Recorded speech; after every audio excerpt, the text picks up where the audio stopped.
Hello, gamers from around the world. This is Boxenberger, the video game enthusiast from Germany, and I would like to welcome you to a very, very special episode of the world of gaming. It's become kind of a tradition. It's the third time we do this.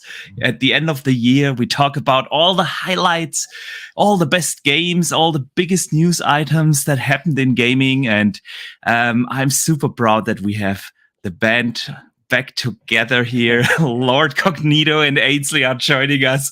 Gentlemen, how are you doing? Yo, doing good, man. Boxenberger, we're back in the world of gaming, man. There's good people here. My man Dutch is here. Look, we got some great discussions. Fun year, a lot to talk about. I'm excited. Thank you for the invite. Oh, thanks for joining. Agreed, man. Happy to do this every year with you. I'm glad that we're making it 3 for 3. And I mean, this group of individuals here is epic. So I'm looking forward to it, man. Absolutely. Me too. And Dutch, how are you doing, man? You muted, brother.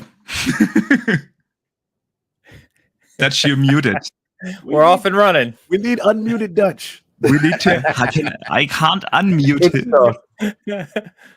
Now we've muted. I didn't know I can unmute you. Oh, you could force it.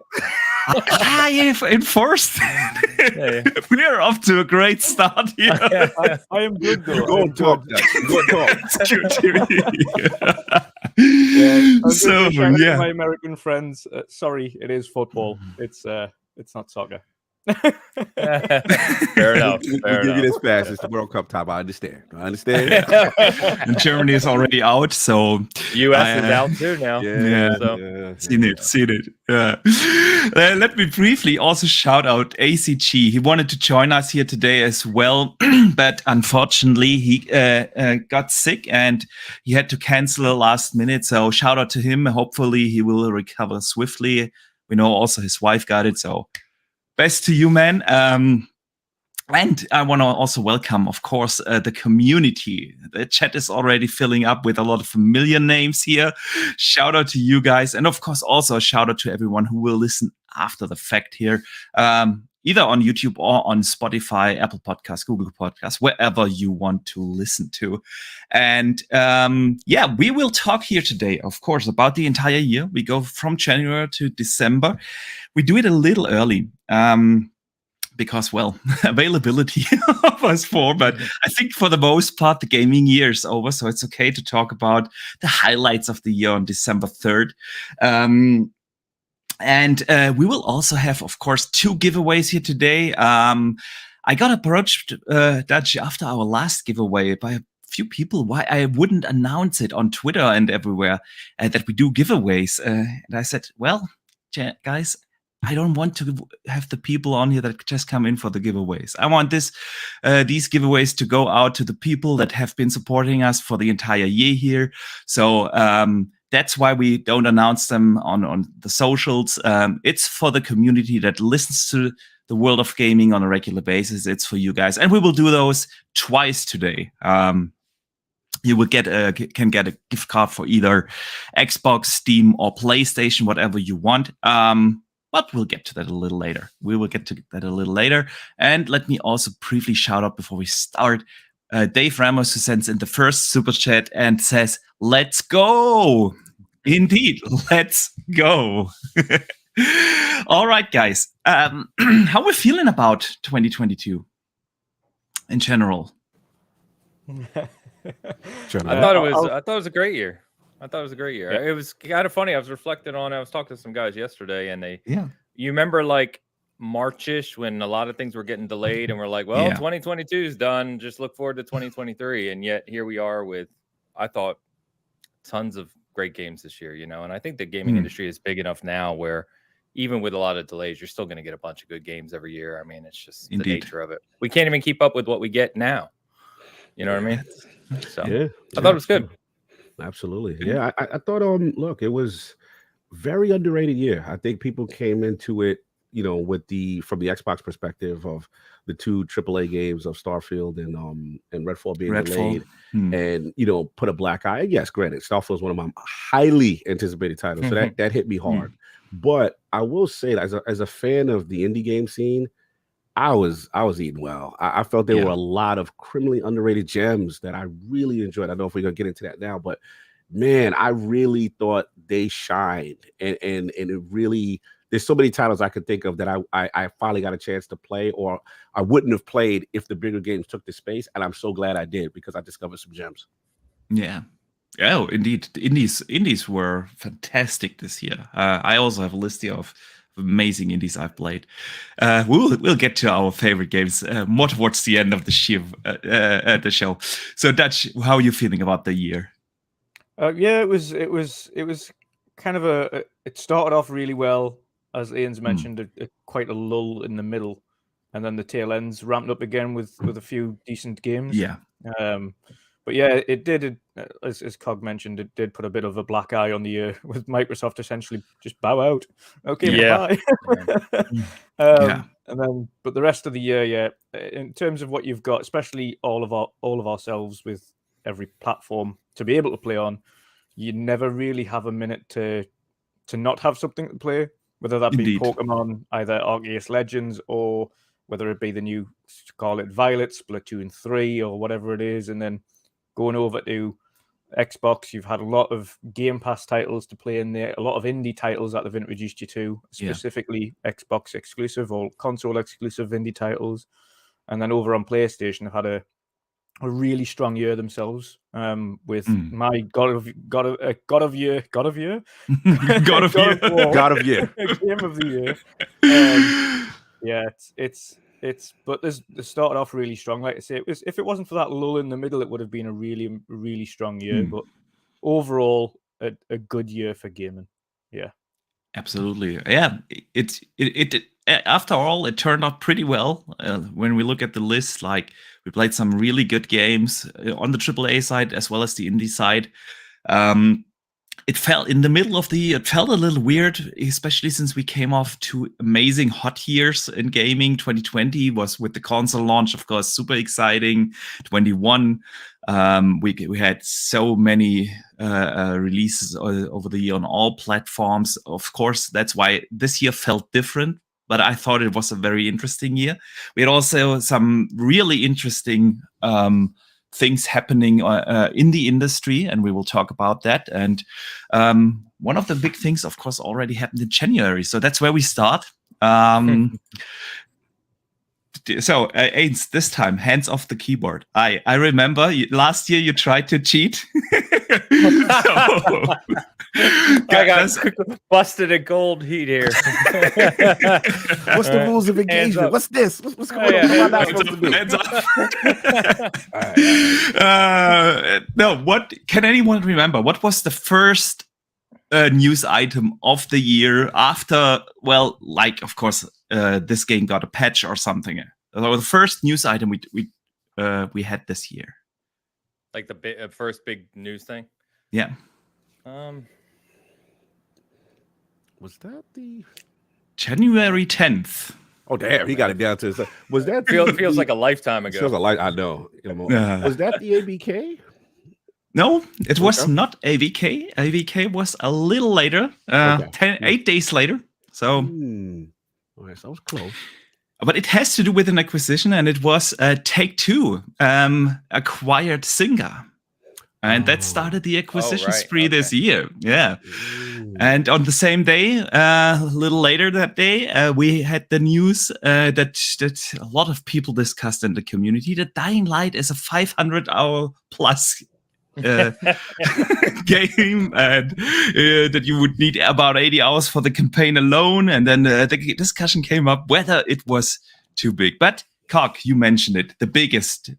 probably the biggest news item already happened in January. January 18th, Microsoft announced its intent to acquire Blizzard for $69 billion. Yeah, that one, man. If I may. Yeah, please. Yeah, that one. I remember vividly because at the time, not that long ago, we came off the ZeniMax acquisition by Microsoft. Yeah, it was huge at the time. That really sent shockwaves. But this was huge, different reason because at first, to be honest, during the time of speculation, what Microsoft was going to acquire, and I remember hearing things like WB. You remember hearing things like Square. You remember hearing all these different things, but I didn't see Activision coming. I'll be honest. I didn't see it coming. No. And then at first, I didn't know. For me, selfishly as a gamer, I was thinking like, well, what does it do? What does it do? Because I'll be honest, I'm out of the Call of Duty scene. I used to be that guy. Same here. Right. So like to me, it was Halo. And then the only time I remember, sorry, Ace, I did betray Halo, was when Modern Warfare first came out. And I was like, oh, then I became that guy for, the Call of Duty and the Prestige guy. But then once it was the rinse and repeat cycle, I was just like, you know what I mean? I'm kind of out of it. And I fell out of it. But I understand the importance of the title. So to me, my mind just started to race. Like, this is huge because they get a lot in this deal. Then I thought about the Blizzard component, the PC component, and that's when the talk started to happen. Call of Duty, the fate of it. Does it become exclusive? How do they handle it? Is it similar to the ZeniMax thing with Starfield? Yeah. And that's when my mind started to race. And I think at the time, that's why it's vividly, because we did a 6-hour podcast like that. That was, I remember, it shocked the industry so much. We had everybody in the community pretty much at least pass through. I think Dutchie was on the show, pass through at some point just to chime in to say, yo, what do they feel? This was earth shattering for its time. The complexity and the size of the deal. So definitely one of those moments in gaming is like, where were you when that happened, kind of thing? But you're not wrong. I remember after that show, I messaged you and I was like, I don't know how you do it, man. I told Dog, I said, I don't know how you do it, but bravo. But I remember that morning because I woke up, right? And I think it was pretty early in the morning they announced, if I remember correctly, for us, where I'm at. And I saw it and I thought it was like a troll post on Twitter. You know what I mean? And I was like, okay, let me, I'll go by that. And I checked another site and saw it on the headline, and I'm like, what's going on over here? This can't be real, right? Like, there's no way. 70 billion. And Cog already nailed it, man. That sent shockwaves. It still is. It's nearly a year later. We're still talking about it nearly every day. It's wild, man. I know we've all talked about it for dozens of hours at this point, but it is absolutely wild when you kind of step back and think about just how big that acquisition is. It's earth shattering. Yeah, so it's bananas. It's crazy. It's weird because it is for the industry itself and really an industry moving acquisition, no doubt. For me personally, ZeniMax Bethesda was way bigger because I personally get a lot more out of that acquisition. If you think about it, for the console gamers, it's basically Call of Duty what you get, and like every 12 years or so, a Diablo, and that's it basically. Of course, with Bethesda, that's a totally different story. But for the industry itself, it is massive. And like you said, Ains, we still talk about it almost every week on the podcast. So, and I think we will gonna continue to talk about it until the deal is over. So, Dutch, I know it's your favorite topic. Oh dear me. Yeah, it's obviously it was absolutely huge when it happened. I think. And obviously, it is still going on, and it's still a huge deal. I think I'll be glad when it's finished. Me too. I think we're all exhausted of it at this point. Yeah. It's obviously, and I understand the perspective that people are saying. It's not often we get to see the intricacies of a deal like this go down in public, because they usually don't. But it's posturing by all sides. It's posturing by the FTC, it's posturing by the CMA. They're all trying to take on the big tech giants and publicly say how great they're doing for the industry with protecting consumers and things like that. But it's after so long, there's only so many markets we can cover. That like, okay, Brazil's talked about it now, and Serbia's talked about it.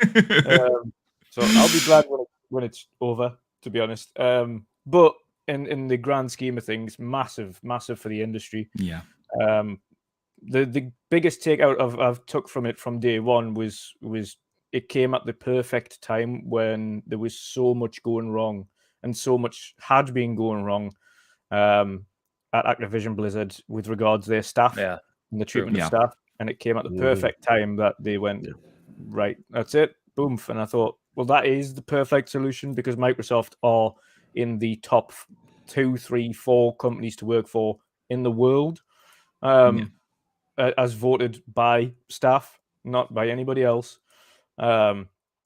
So in terms of the treatment, Microsoft, of course, we know their past hasn't been squeaky clean, but what they've done to improve the way that they treat staff up and down and inclusivity across the board, it is absolutely the best thing for Activision Blizzard to be taken over by Microsoft in terms of just solely treatment of staff and being able to take out some of them development teams and actually get them working on other things other than Call of Duty. It's just wasted resources personally, because let's face it, as great as COD is this year, it isn't too dissimilar to other CODs that have ever come out. Like, there isn't anything that's technically groundbreaking in Call of Duty. Like, nothing in there has pushed the industry of first-person shooters forwards. It's still a first-person shooter. It does it very well. They obviously do a very great job with it, but give them staff something else to do, please. Yeah. Sure hope that Tony Hawk is gonna see a return. Someone can get high mooned and on the phone and get my Transformers games back. There we go. That's what I'm hoping out of this deal. There we go. I'm right there with Dutch, man. It feels like it's cool to talk about from the scope of the industry, as he said. But I think, here we are 11 months in, still talking about it, and I'm exhausted with it at this point. It's become almost a running joke on our show where it's like, do we really want to talk about this again? Just we're done with it. Yeah. I think many feel like that, and that's why we move on, because we have a lot of other things to talk about about the year. What else happened in January? Hogwarts Legacy got delayed very early this year already. Was it that long ago? Yeah, it was. Good Lord. Yeah. It actually got twice delayed this year. The first delay was only a couple of months, and then they moved it out to 23. Redfall Cognito had some headlines with a Redfall rumor, where we had headlines. Redfall might get a delay to holiday this year because it was scheduled for summer. Turns out it's a 23 title. And we also had rumors about Star Wars Jedi Fallen Order 2 coming out this fall. But another big acquisition happened as well in January. On January 31st, Sony acquired Bungie for $1 billion. My notes. 6 billion. Well, no, 6 billion. So the deal was, or is already closed. It closed then in July 2022. So it's another big acquisition here. Sony came out very openly, directly with the acquisition, saying, "Okay, but Destiny is not going anywhere. Still, they're gonna remain their own publisher unit." Very atypical for Sony. So how are we feeling about this deal? Well, I know Carl got more to say as the Destiny guy here, because I'm not. I have talked to Travis a lot about this. I think if you look at PlayStation, right, I've done a lot of kind of content on where PlayStation's going, because they're changing a lot over the next few years, and where they're driving towards and where their investments are in the live service space. And as we've seen, as much as I love it and defend it, as we've seen with Halo Infinite and other titles, live service isn't easy, right? It's just not. Yeah. And Bungie has fallen on their face a few times with Destiny, and they've also done extremely well with Destiny. So they have a lot of talent and a lot of learnings and a lot of technology that they can bring to PlayStation first party and kind of help them over the next 2 to 5, well, forever really, in kind of managing how they move into live service. I was excited to hear directly from Pete Parsons and the leadership at Bungie that nothing changes for them, right? Like, all the games are going to be on all platforms. Their future games that we've talked about are going to be on all platforms. So that's great. But yeah, I think it's good for Bungie. And let's be honest, Bungie leadership, Parsons and who am I forgetting? Jones. They know what they're doing, man. Financially, they know what they're doing. They've made the right move multiple steps along the way, and they do things well over there. And if I recall, they're also moving into a new beautiful headquarters building. They're doing okay over there at Bungie. It was big. I mean, I remember that one vividly too. I was asleep and I woke up and I had so many notifications. What does Cog think about this? What's going on? Right. And it's funny because obviously, people know me for Destiny and playing on Xbox, and obviously Phil's a huge Destiny guy himself. And I remember I had kind of put it out there that the Xbox and the Bungie relationship was pretty good. But when I looked at the deal objectively, I'm like, no, this makes sense. And the reason why it makes sense is, one, this is a space that Sony has been lacking. As great as their games have been, from that I call it the hashtag just when the third person over the shoulder cinematic experience.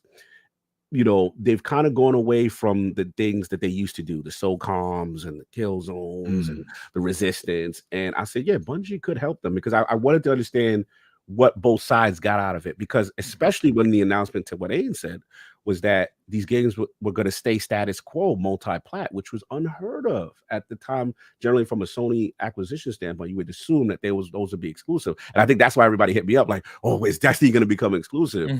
And to see Pete Parson and the team, because one thing I know Bungie well, historically, they have fought for their independence.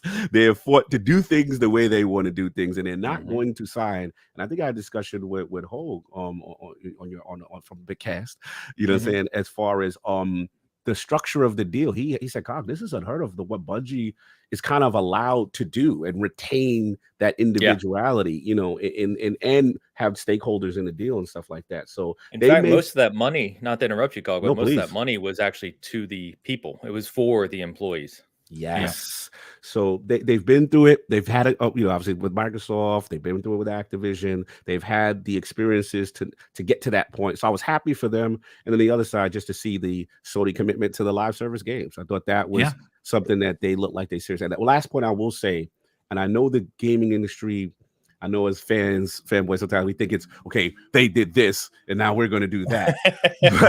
but it doesn't work like that. But I will say, I do feel that obviously these deals get talked about. They're in talks for a long time, right? They don't just happen, right?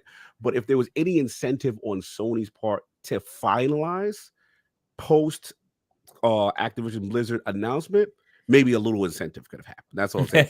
Just to shore up that you could potentially lose. That's I'm not saying that it was definitely reactive. I'm not saying that, but I'm just saying incentivized to finalize. That's all. And the year continued with acquisitions. In February, we get to that in a second. But what games came out in January? No biggies, at least not for me. Spelunky 2 came out. God of War had its PC release. Rainbow Six Extraction came out. That disappeared really quick. Pokemon Legends Arceus came out on January 28th. I know, Dutch, you've been playing that. It was good to see them change the dynamic on that game for a change. It needed a change of direction, and that's obviously been very successful, as you've seen with the follow-up in Violet and Scarlet. Indeed. It has been super successful. Yeah, but that's pretty much it about on the game side of things. Nothing big. But in February, the acquisition spree continued. Let me read a couple of acquisitions. Focus Home buys Laker Studios. Nacon buys Daedalic Entertainment. Tencent buys Inflection Studios, makers of the upcoming Nightingale. Nintendo buys SRD. Tencent buys 1C Entertainment, and a lot more. It was like this entire year, like a complete acquisition spree, a buyout season in the industry. But Cog, on February 3rd, Satya Nadella came out in the Financial Times and said Microsoft should not need to make any formal concessions to win the approval with regulatories, because it would still be way too small to have an anti-competitive impact. So now we are at the end of the year. We're still talking about this, and it seems like he was dead wrong.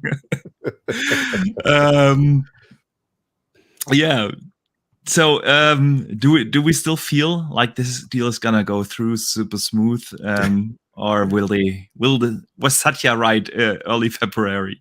Yeah, I mean, we saw. I think we started to see the importance of the deal at that point because I think we started to see.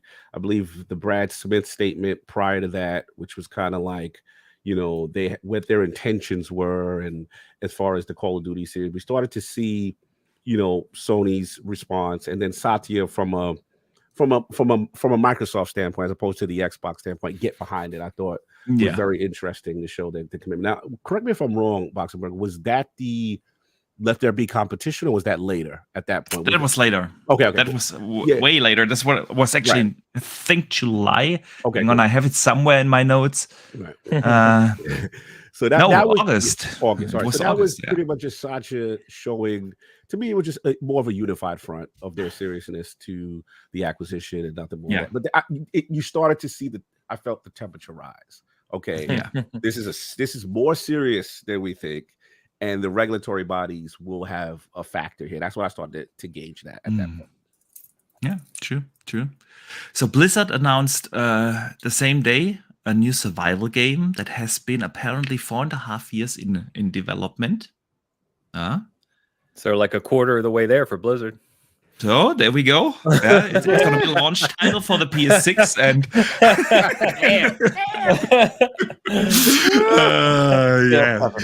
yeah, 7. I think 6 is a bit early. Yeah, you're not kidding. Maybe the PS5 6 Pro then or something. We shall see.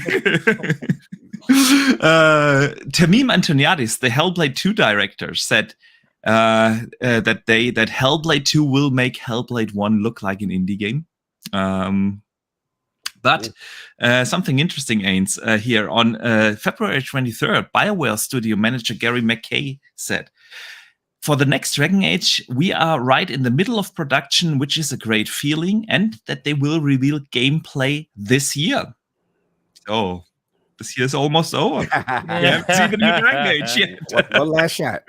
Yeah, will we see it at the Game Awards? So we've seen they've got their new anime coming on Netflix, right? Or maybe it's launched and I missed it. But we had God, I'm blanking on the name, which is terrible. I realize.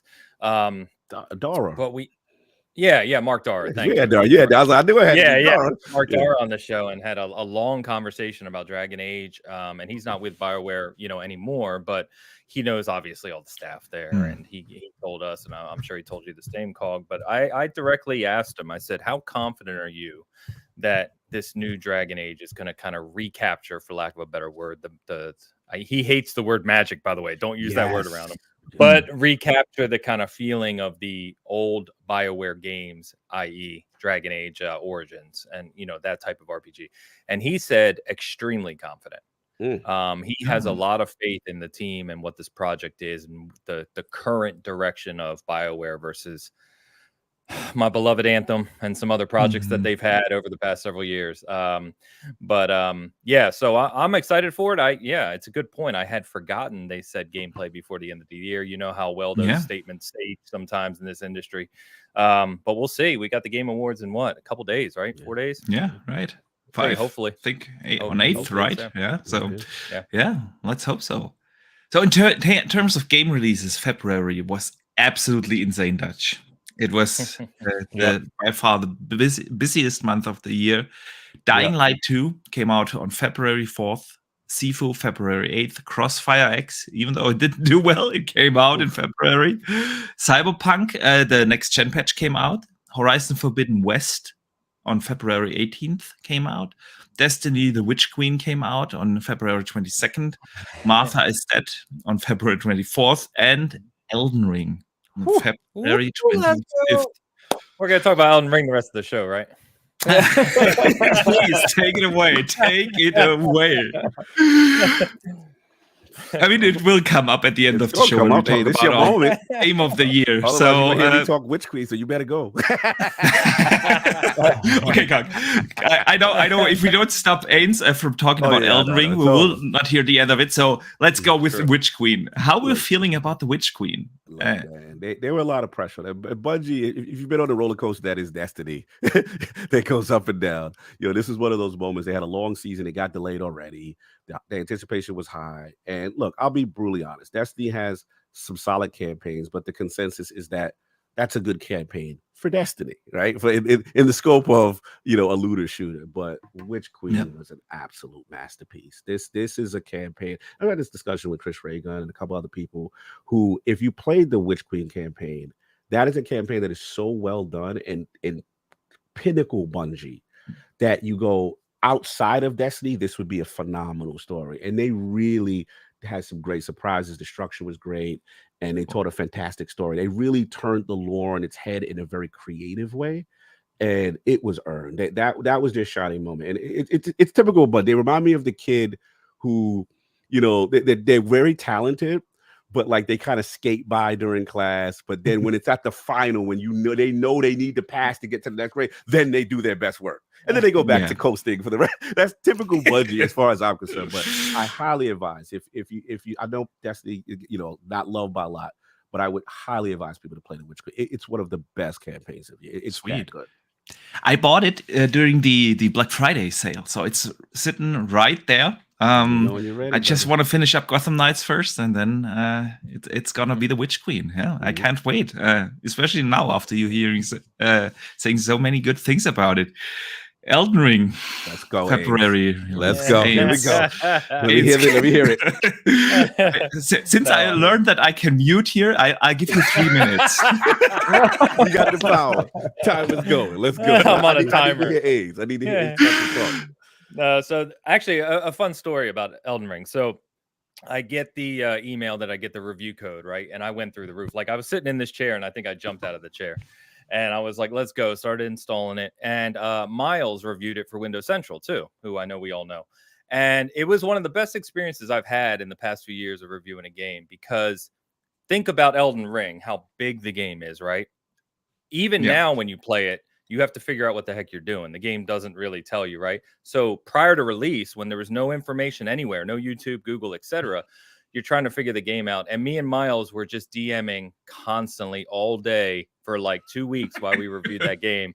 And like about I was wondering how you guys did it, because for me it was impossible to start that game. At least in the first 10 hours or so, I used YouTube or Google so much. It was like, how did the reviewers do that? Yeah, I missed a lot in that first playthrough, but I got through it, and we got to I'd say we got to about 70, 80 hours each, still playing it. And we started to have that chatter of, is this 10?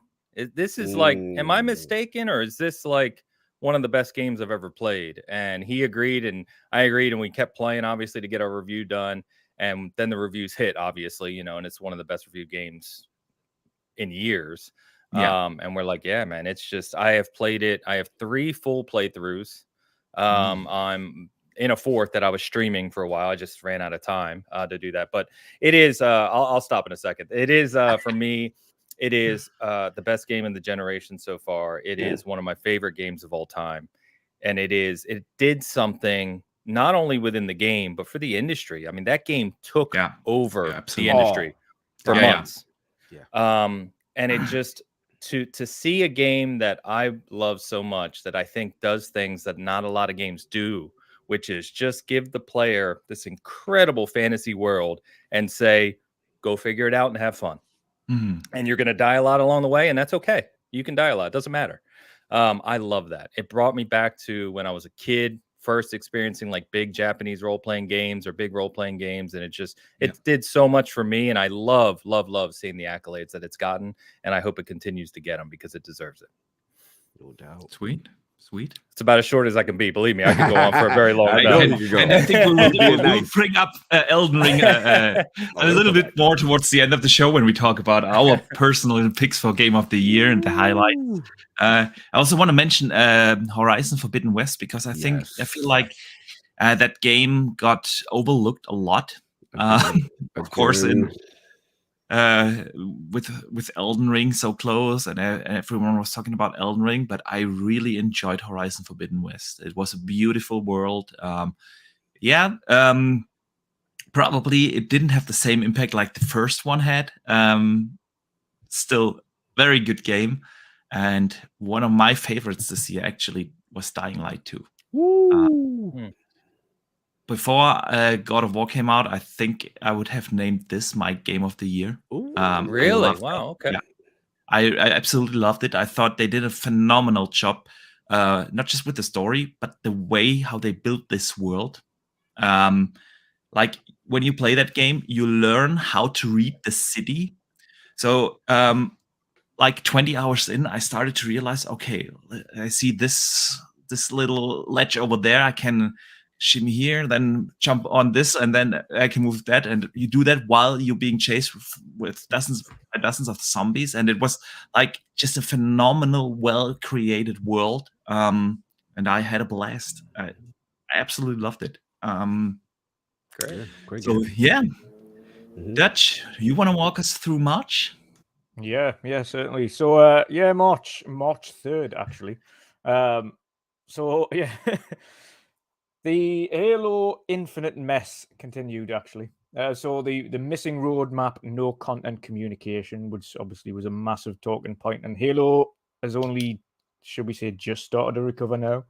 So top post on Halo Infinite subreddit also echoed the concerns, including some tired of begging for bare minimum, pleading 343 Industries to tell us what is happening with the game, and it's just not just the missing content, it's the communication and roadmap. It's also reports of rampant cheating and game-breaking issues, all present through midway through season 1. So that was huge for Halo this year. Ian's, I know you all do a lot of Halo chat as well over at Season Gaming. Yes. What's kind of what were your thoughts as well at that time when because you've had a lot of, and I've seen a lot of the posts as well from yourselves about Halo since then. You're a huge Halo player yourself. Yeah. But what's your thoughts I was looking around for my shield.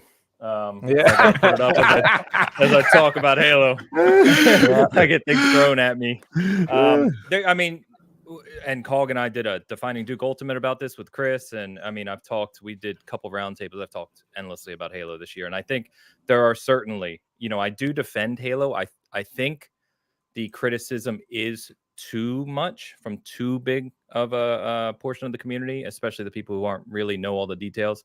But that's not to say they're not due criticism. There's definitely criticism to be levied, and they've dropped the ball in several areas since launch. So yeah, it's been disappointing. I think that it's mechanically, it's a very, very, very strong game. The mechanics in Halo Infinite are brilliant. They just didn't, like we've seen with so many games, they thought they had a live service plan, and it just didn't. They weren't ready. It's as simple as that, and they dropped the ball. So they've done well as the year has gone on. I'd say they're in a better place now for sure than they were early this year. All signs and all the people I talk to that kind of have information, are that, it's all hands on deck. They've kind of got things cleaned up, as you will probably talk to. Bonnie has departed. Pierre Hines is in charge now, and they put new leadership in place, and there's a new live service guy. Forge is out. So there's a lot going on that's positive with Halo. And in fact, as we record this, on Tuesday is their big year-end update, which is supposed to drop a bunch of like networking fixes, possibly the pit returning to competitive play, so stuff like that. So it's in a pretty good place now, and I think 2023 will be a great year for it. But it's been a rough year, without a doubt, a rough year for Halo. You think it will still be relevant in 23 with all that comes out next year? Yeah, what's interesting is, we hear a lot. I know we all do it, that Halo Infinite's dead, right? Like they need to move on. And it's just not the case. So even think about the press that Halo's gotten this year, it's been almost universally negative, right? And on PC, or at least on Steam, you see the Steam numbers and it's not great. But I part of what I do every week for SG is monitor kind of the like top games played on every platform. And despite all the negativity, Halo remains and has been all year in the top 20 played on Xbox Live. And in fact, it was almost top 10 again last week when, Forge came out and custom games and stuff. And keep in mind, when you talk about top 10, top 20, you're talking about games that are on all platforms and crossplay, right? So you're talking about Fortnite, Apex, Warzone, Destiny's up there, Roblox, Minecraft, right? So hearing that it's not necessarily in the top 5 or top 10 is not really as bad as it seems, right? So I guess the point is that there's more people playing Halo Infinite than I think people actually realize. It's always up there in the top played games. But are they capturing a big portion of new players? I don't know. To your point, I don't think they are, and I think that's going to continue to be a struggle just because there's so much competition. Yeah. True that. Let me briefly shout out our good friend Drawn TJ. He sends in a super chat and says, "Hey guys, it's weird seeing you on a Saturday." Indeed. But I wanted to give this highlight show a special spot, and not just during the regular podcast time. So I'm glad so many people made it here live here today on a Saturday. I know a lot of other programs are going on in parallel, so appreciate you guys being here. Dutch. Next up, we had March 10th. Microsoft was named Metacritic's highest rated publisher for 2021 with an average score of 87.4, which was the highest result ever for any publisher. What a difference a year makes, eh? The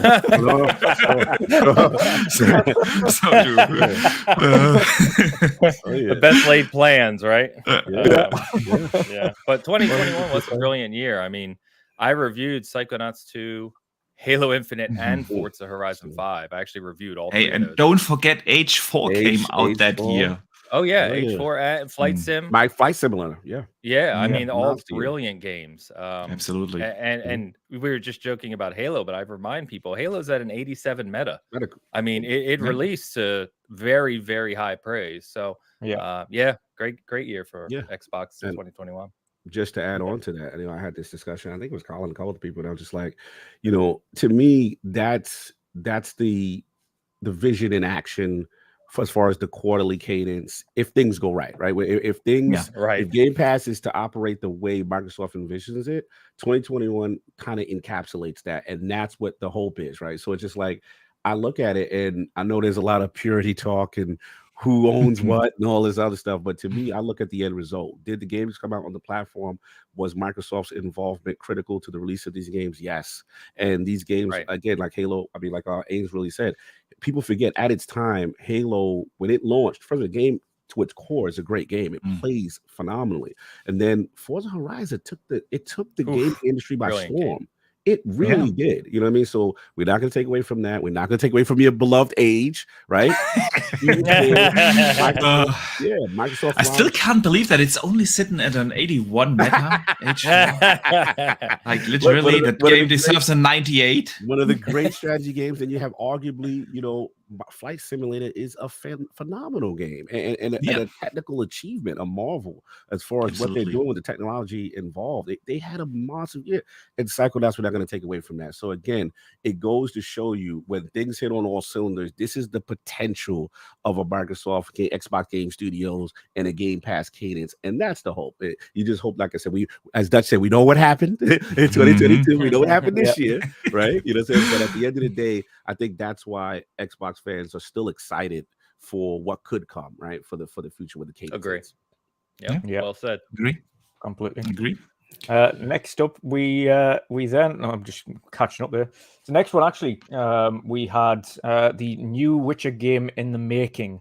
Of course, at that point, they hadn't had their big breakdown. That was later in the year when we got the full news. But they announced the new Witcher game was in the making, and they're moving from Red Engine to Unreal Engine 5. And it was going to be a new saga. So that was big news, of course, at that point.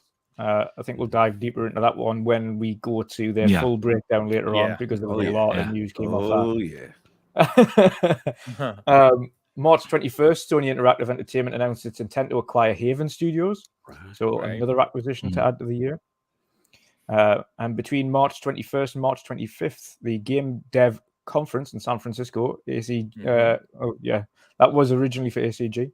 But in terms of GDC this year, what are both of your overall thoughts on the GDC and what came up at the back of it? So there's more acquisitions, obviously, by Netflix, Embracer Group, and Atari at that point as well. Yeah, I don't know about you, Cog, but GDC for me is like, obviously I'm not a game developer, but I am very interested in the process, right? Kind of the making of the pie, if you will. So when GDC comes around, one thing I like to do is, I sub to their channel, and I basically just queue up a bunch of videos that over the following weeks I will watch in my spare time, and just to learn about whatever I can. Like hearing from the devs, hearing from the people who really make these things and deal with the tech and stuff. Because I'm in the tech side in my career, but I'm not a game developer, and there's a difference there. So I like just learning as much as I can. But I love GDC because it's a spotlight on the things I love about the industry, which is innovation and technology, and these kind of brilliant minds coming together and saying, here's what we can build when we all work together. And I love that. Same. My thoughts exactly the same. And you get to see the thought process on how the technology could push the genre forward, and that kind of stuff really excites me, especially with these consoles that I feel that haven't scratched the surface yet. I think that the cross-generational window has lasted longer, whether it be due to chip shortage and COVID and so on and so forth. So yeah, I like to hear that stuff. I get to, like you said, you get to hear from the creators, and that stuff always interests me. That's the part of the process that I know gamers don't want to do the homework, but I love it. I love it, man. You really understand, like you said, beautifully, how the sausage is made, how the pie is created behind the scenes, kind of thing. And it's good stuff. It's very informative. Yeah, I think at that point as well, we had I think it was maybe even at that point the Matrix demo come out. Yes. Showed off. Oh yeah, that's right. Oh, yeah, I downloaded that immediately. Yes, I remember. Yeah. And of course we had followed up by kind of a should we say a technical kind of showcase from the Coalition on Unreal Engine as well, which showed off kind of Lumen and their capabilities within it, and what they could do with kind of should we say masses within there, so like clouds and cloud environments and things within the engine, which looked a little bit more fluid. But yeah, there was that Matrix demo, I think. We'll touch on that one because that was all the way. Yeah. Impressive. It was definitely stark look at what was to come as well in the future, and I think we all very much are excited by that. What wasn't exciting though was unfortunately the news on March 31st that EA was cancelled by the ESA. Sorry, E3 was cancelled. Yeah. EA. Although,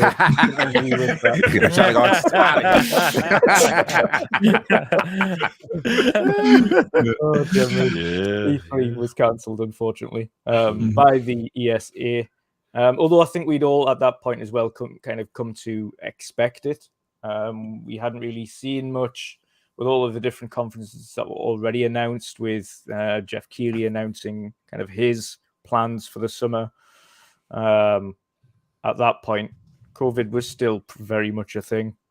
We knew it was going to be touch and go, and of course, they knocked it on the head. Next up, after that, March 31st, again, Sony announced the new PlayStation Plus with a quote on first party not coming day and date. The level of investment that we need to make in our studios would not be possible, and we think of the knock-on effects on the quality of the games that we make would not be something that gamers want.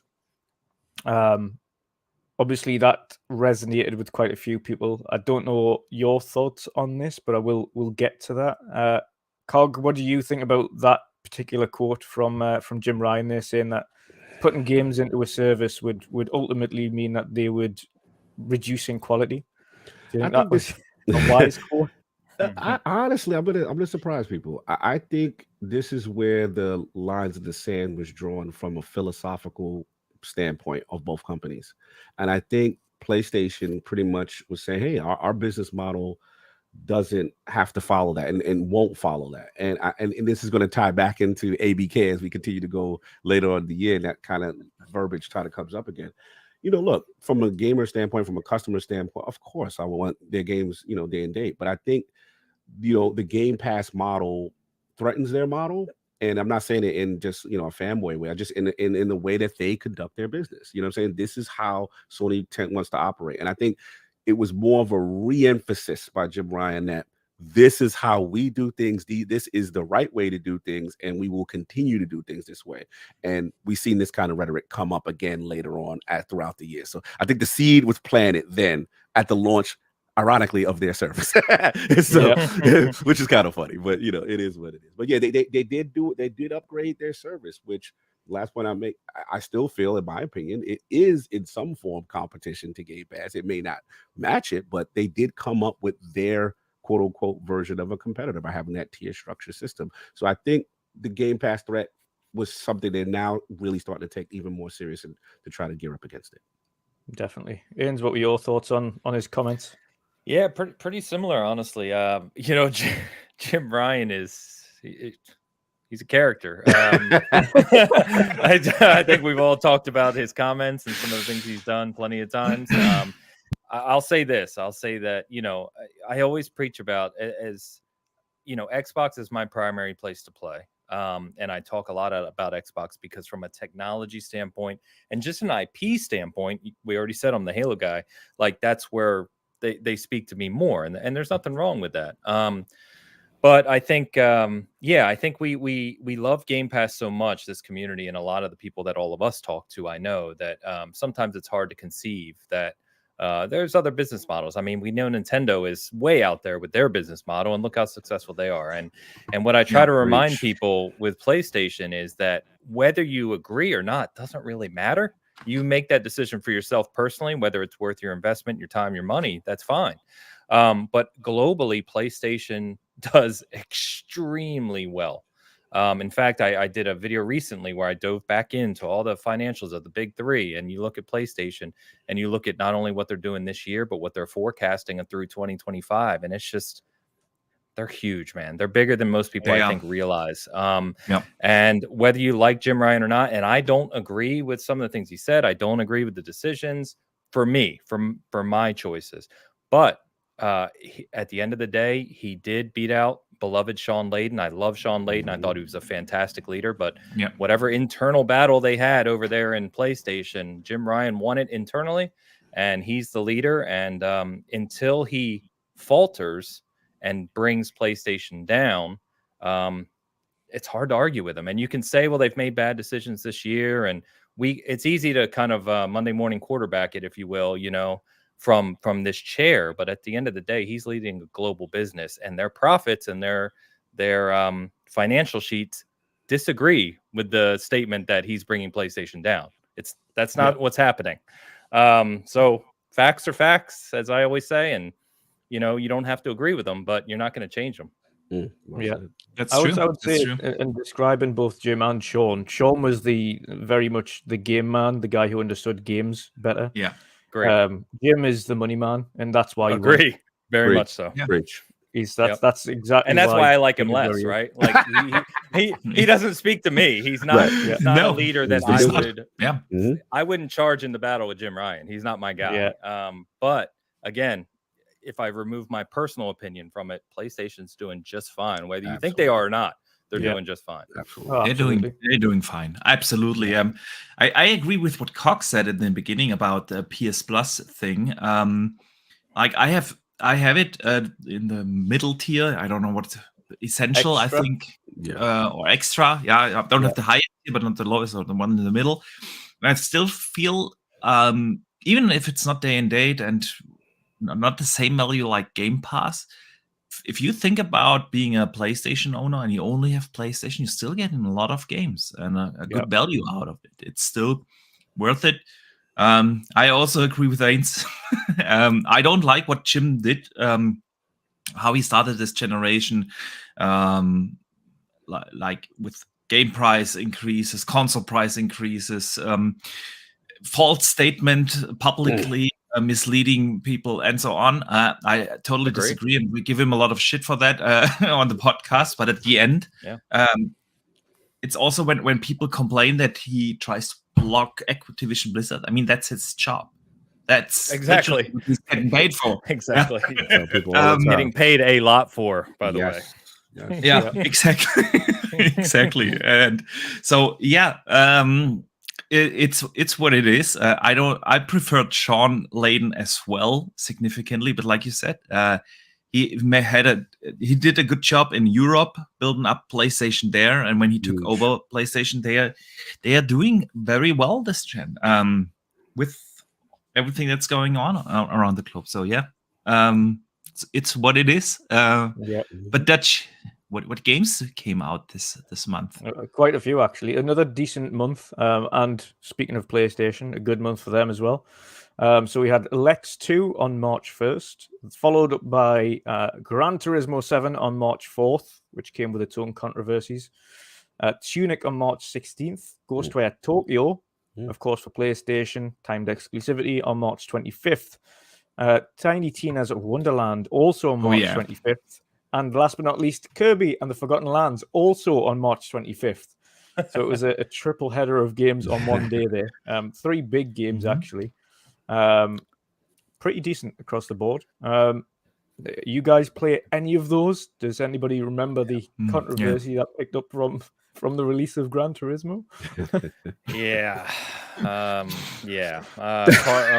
me and Arch will laugh about this, I'm sure, because car guys and pumped to see what was supposedly the real Gran Turismo coming back, right? The numbered entry that we've been waiting on. And going back to Jim Ryan in the comments, previously was said and on their trailer that Gran Turismo was PS5 exclusive, right? It wasn't going to be cross-gen. Yeah. And then it ended up being cross-gen. It ended up doing things within the game that just weren't well designed. And that's one of my biggest disappointments this year is Gran Turismo 7.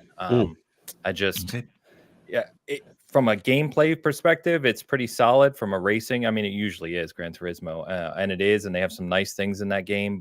And they have fixed it as the years gone on. They've changed a lot of things, but it just wasn't what I was hoping for a full mainline entry for Gran Turismo, especially after how many years wait did it take to get it? Big disappointment. It felt very arcadey to me.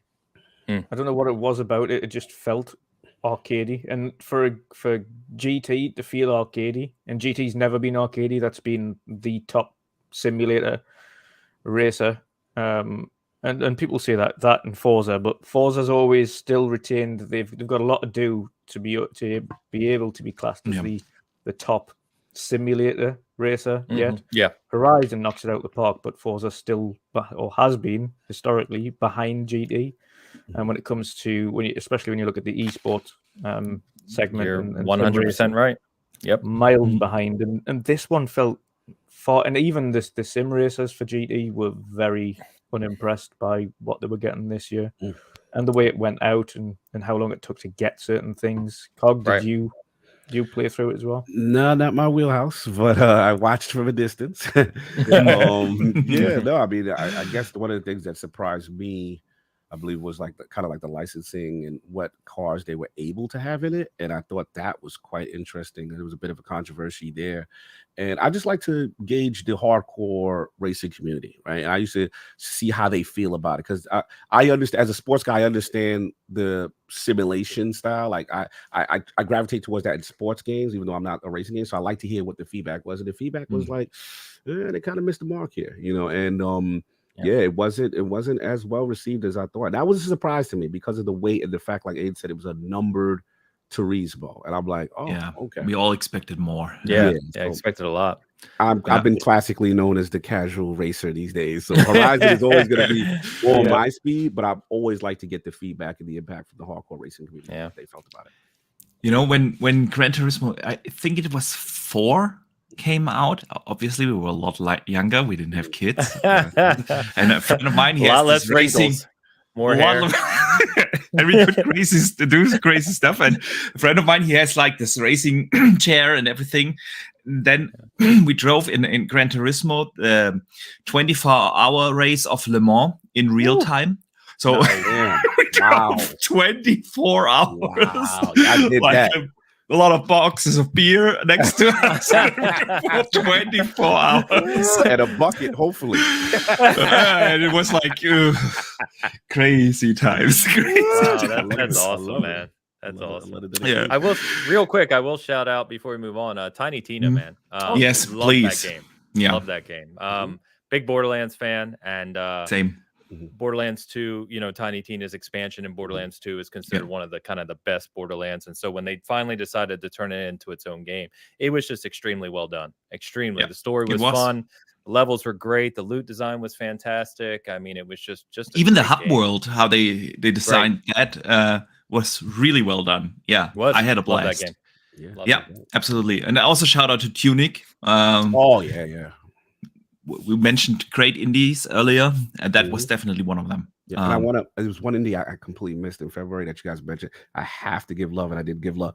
Was Sifu. I'm sorry, in February. Oh yes, Sifu was my thing, man. Great I absolutely love that game on PlayStation, and they did a phenomenal job. The way they handled the deaths, the aging system, and as a fan of the old school martial arts combat brawler, man. that spoke to my soul. So that game was built and meant for me. So I love that game. So I wanted to. I know that was a while back in February. I forgot to shout it out. Great game. Great shout. So guys, we have to step it up. We are only in April and we're already in. There's a lot of time to go. all right. April. April 5th, Max Payne 1 and 2. The remakes got announced for current gen consoles and PC.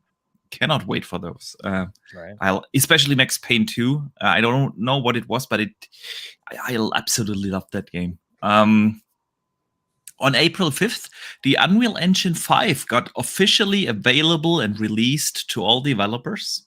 Then we had something Cog was super excited about, I know. Bugsnax came out on Xbox on April 14th. So pumped. And then I need to shout out Dutch, because April 23rd was the day. And it was absolutely phenomenal. Dutch had his indie showcase. He put together the indie community showcase. 107 games were showcased. 5 of those were world premieres and extended gameplay.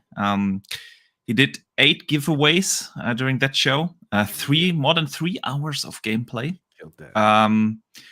12 creators joined. I think we all were and Eric Greenberg had a special appearance. So Dutch, big congratulations. And let me thank you on behalf of the community, because that was by far the best indie showcase this year. So well put together. So many awesome games showcased. None of the fluff that the Twitch shows had. It was just games. And it was amazing. Big shout out to you, man. Thank you. Well said. It was great fun doing it. I'm looking forward to working with everyone again next year when we split it up and do it a little bit different. Of course, not doing a big, almost 4-hour show next year.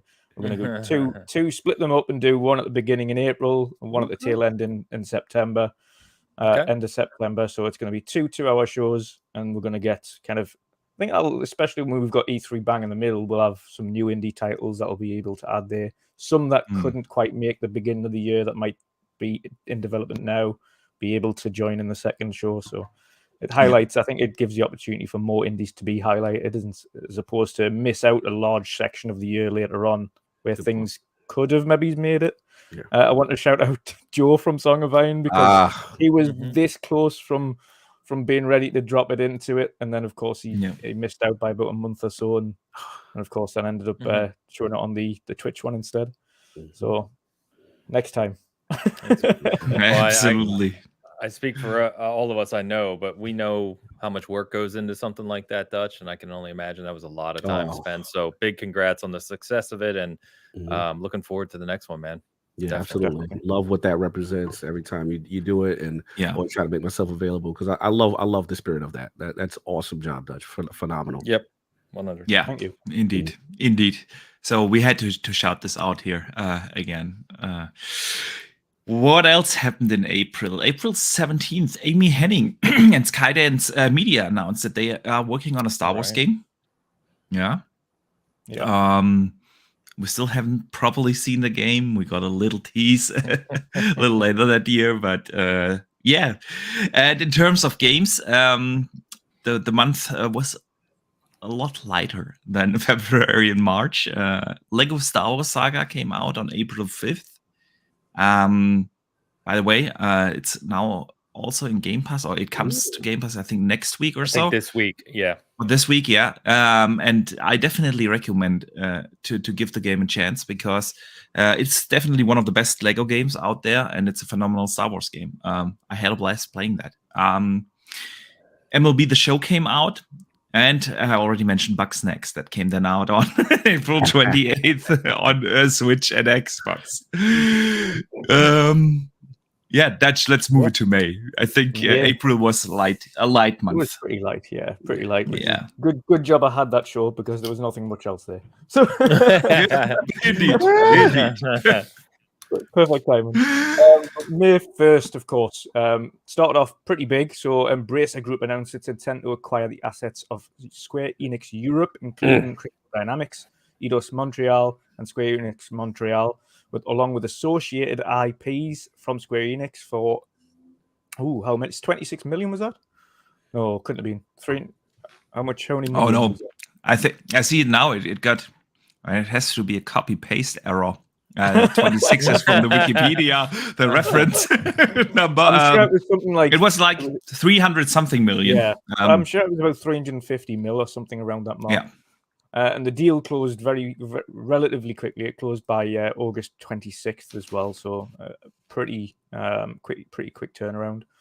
That was huge, to be honest, and a lot of people at that time, I think, thought specifically Microsoft missed the mark with Crystal Dynamics there. What were your thoughts on Embracer's, should we say, big intent there, big show of intent by kind of jumping into the takeover market and acquiring those huge studios? Cog, do you want to go first on that one? No, absolutely, brother. I remember seeing that, and I was just like, wow. I think the shock at the time was the price. Wow, that was cheap, so to speak. It was a steal. like it's our money spending. Right? It was so low. And I remember, and I was just, wow, Embracer is really, I was like, hey, what's their end game here? And the other thought process I had was obviously the relationship with Crystal Dynamics, Daryl Gallagher, the initiative. And I'm like, I wonder if Microsoft had interest there. And that's when, for me, the ball started to spin. Well, again, I know we're going to get to the Activision Blizzard thing again, but I was like, well, maybe this deal is so big that prohibits them from really trying to acquire anything else. It was that Embracer deal that made me start to question Microsoft is so all in on finalizing and making sure this deal goes smooth with Activision Blizzard that they're just unable to do anything else without attracting a spotlight by the FTC and regulated bodies. But that's what I thought. And I was just like, wow, what's going to happen to the future of these beloved franchises that I love that's going to be over there? Are they truly right? Tomb Raider and Deus Ex and all these IPs. Legacy. I'm a Legacy of Kain guy. Yeah. So I'm from from back in the day, PlayStation 1, Faye Victus and all of that. Like, that's my thing. So I'm like, okay, will they at least give it, a proper, maybe a return and things of that nature. So I remember them mentioning the franchises specifically, and I thought that was key. Like, okay, they recognize the importance of these individually, Embracer. Now, what are they going to do with them? So I was like, okay, I got my eye on you, Embracer. See what you do now. Yep, definitely. Ian's? What are your thoughts? Yeah, very similar. They're just gobbling up IP ownership, right? And if I can't remember how many IPs they technically have under their umbrella now, but it's a lot of kind of classic gaming IPs. And it's an interesting thing, Embracer Group as a whole anyway, because they're really just an investment group, right? And it's just a bunch of capital investments basically being thrown into the gaming industry to build out these these IPs. And it seems they want to really play in like the AA space, which I think is another interesting approach, right? It's like they want to take these kind of classic IPs that they know have an audience, even if it's not top tier, but it doesn't require kind of that $200 million investment to produce the game, right? So you can kind of capture that middle market. It's just an interesting approach. But to Cog's point, some of the IPs they own now are very memorable, especially for guys like us who have been gaming a long time. So I hope that they treat them well. And if they have this kind of money to throw around, my hope is that some of these IPs will see the light of day again, which they've just been dormant forever, for a long time now. So we learned this year Tomb Raider is in the making, coming in Unreal 5 this time. That's true. And we learned that Deus Ex is in early production. So at least those two. Yeah. Now we got to see what they look like, right? Because it's a little different now. This is new dev. It is. Definitely. May 10th, Electronic Arts formally withdrew from its licensing with FIFA after nearly 30 years. And to be fair, after asking for almost $500 million, it was something ridiculous, like $1 billion for the license. It's like only the FIFA can make EA look like the good guy. Like $1 billion per year for the license. I'm like, absolutely not. No. So obviously that's after nearly 30 years of EA having the FIFA license, they've now withdrew from it. And at that point, though, it's as Boxy mentioned there, you don't blame them. FIFA really does make EA look like the good guys in that situation. That's an absurd amount to require for a license. I think coming off the back end of the World Cup, which is very much disputed and disagreed upon this time round, for its where it is held and how it was held, I don't think it puts them in great light, to be honest. And as someone who has played FIFA since essentially its inception, it's I worry for the future of FIFA. I don't know what EA is going to do or how they're going to get the licenses for the clubs, the teams, the leagues, etc. going forward without the involvement of FIFA. So it's a strange place, especially if you're a football fan, to be able to try and find a game that's worthwhile playing going forwards, because of course we know what happened with Konami and esports football, which wasn't it. It was a live service version of a FIFA game. It was terrible. So yes. On from that, though, May 12th, Starfield and Redfall officially got delayed. Big one. Big one. It's I can see the pain. What are your thoughts on when that announcement got made?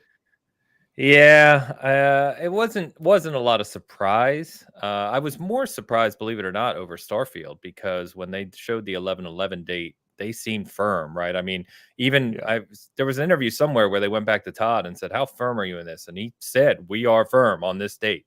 And and then it gets delayed. So I was a little more surprised at that one. Oh, is that what it was, McCaffrey? Yeah. But at the same time, right, the perspective I have about delays now is I try not to kind of concern myself with them too much. One, there's always something to play.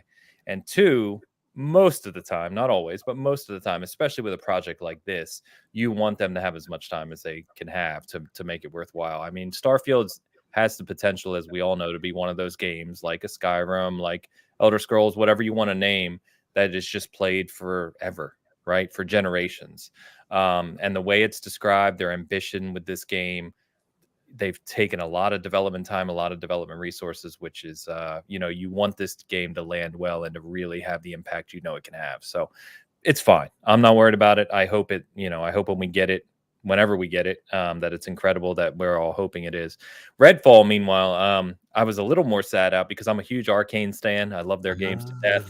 And Redfall is one I'm really, really excited for. But again, if it launches better than it would have, then I'm all for the delay, and looking forward to both of them, honestly. Starfield, right up there with Diablo 4. I'd say probably 1 and 2 for next year for me in terms of anticipation. No doubt.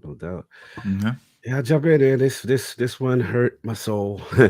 This one definitely, I felt this one to the core. Starfield, I've been, me and Maddie have been bloviating about this game for so long with such 18 Bethesda fans. I'm an Elder Scrolls kid. This is, and Ames, you know me as the Mass Effect kid, so it's like also the potential combination of both. Yeah, right, and the scope, and I was just like, man, that hurts. And I will be honest though, I felt, and I know, Twitter is not the greatest gauge of how the industry works, but I will say this delay, even though I know it was the right call, Ames is talking practically and smart. That was the right call. We want these games to be the best they can be, and I understand it. I think where the blow hurt is when, after the smoke cleared, then you say, okay, what does Xbox have first party for 2022 from a AAA perspective? And you go, whoa, this is a massive blow. And that's when it hit me. And for the first time, I started to, so not myself, but I started to see some people in the community turn on Phil this year. This was the year at that moment. They were so angry. They were so in vitriol that the Xbox AAA first party was in that state. The leadership talk started to happen. That's true. And that's when I finally pushed back a little. And I'm like, look, I get it. We're disappointed. No one likes that result. But this is the right call to make if the games are not ready, right? And to me, I figured it was going to be a testament to how Xbox navigates the rest of the year under that condition. And we'll get into it, but I thought Game Pass in the indie scene, I thought really did a phenomenal job past that point. But at that point, I want to know, how did they get through this? Because they were really taking a media beating at that point. Yeah. And it was a moment. I still put it up there, top 5, top 10 low moments for Xbox game studios. I was just like, ooh, this doesn't look good. But that's what I remember at the time. The climate was very, there's a lot of vitriol. It was friend versus friend in the Twitter streets. And I just sat back and I just saw a war going on between my friends. And I'm just like, all right, I'm not jumping on Twitter today. I'm going to play my backlog and I'm staying out of this, because y'all know, all of y'all know what I'm talking. I know. Friend versus friend in the Xbox community, and I was like, I'm staying out of this. At that point, I still was like, no way, they are not gonna have anything. I was thoroughly convinced that they will announce something during the Xbox showcase, and they just wanted to get the disappointment out of the way to bring us back in the Xbox hype at the showcase. And it is. I thought at the very least they would sign a big game for Game Pass. You know what I mean, like something AAA, and it's been a year. And that last part I'll say, that's a great point, because I think that's what it got dire, because people at that point said, okay, well, what's the biggest games available left? And it was like, Hogwarts Legacy. Damn, PlayStation has the legacy, right? You start to try to, and it was like, wow, you can't associate with these other games that they don't control, and the Call of Duty deal is not done yet, and they don't control that either. So that's where it really, the reality. Knights came up, but I remember, to reinvigorate, and that's when the options we realized were limited from a marketing perspective. Just for the pure chaos it would have caused. I would have been funny if they did sign the deal with Hogwarts Legacy and then that got delayed, like we know it did, to February, and they still didn't launch this year. That would have been good. Indeed. I tried to take it all in stride. You guys know me, but I think Cog is right though. And we don't have to keep on it, because I know the four of us could talk about that a lot. But the questions about Xbox's first party leadership and being able to give enough freedom while still keeping someone on a leash, right?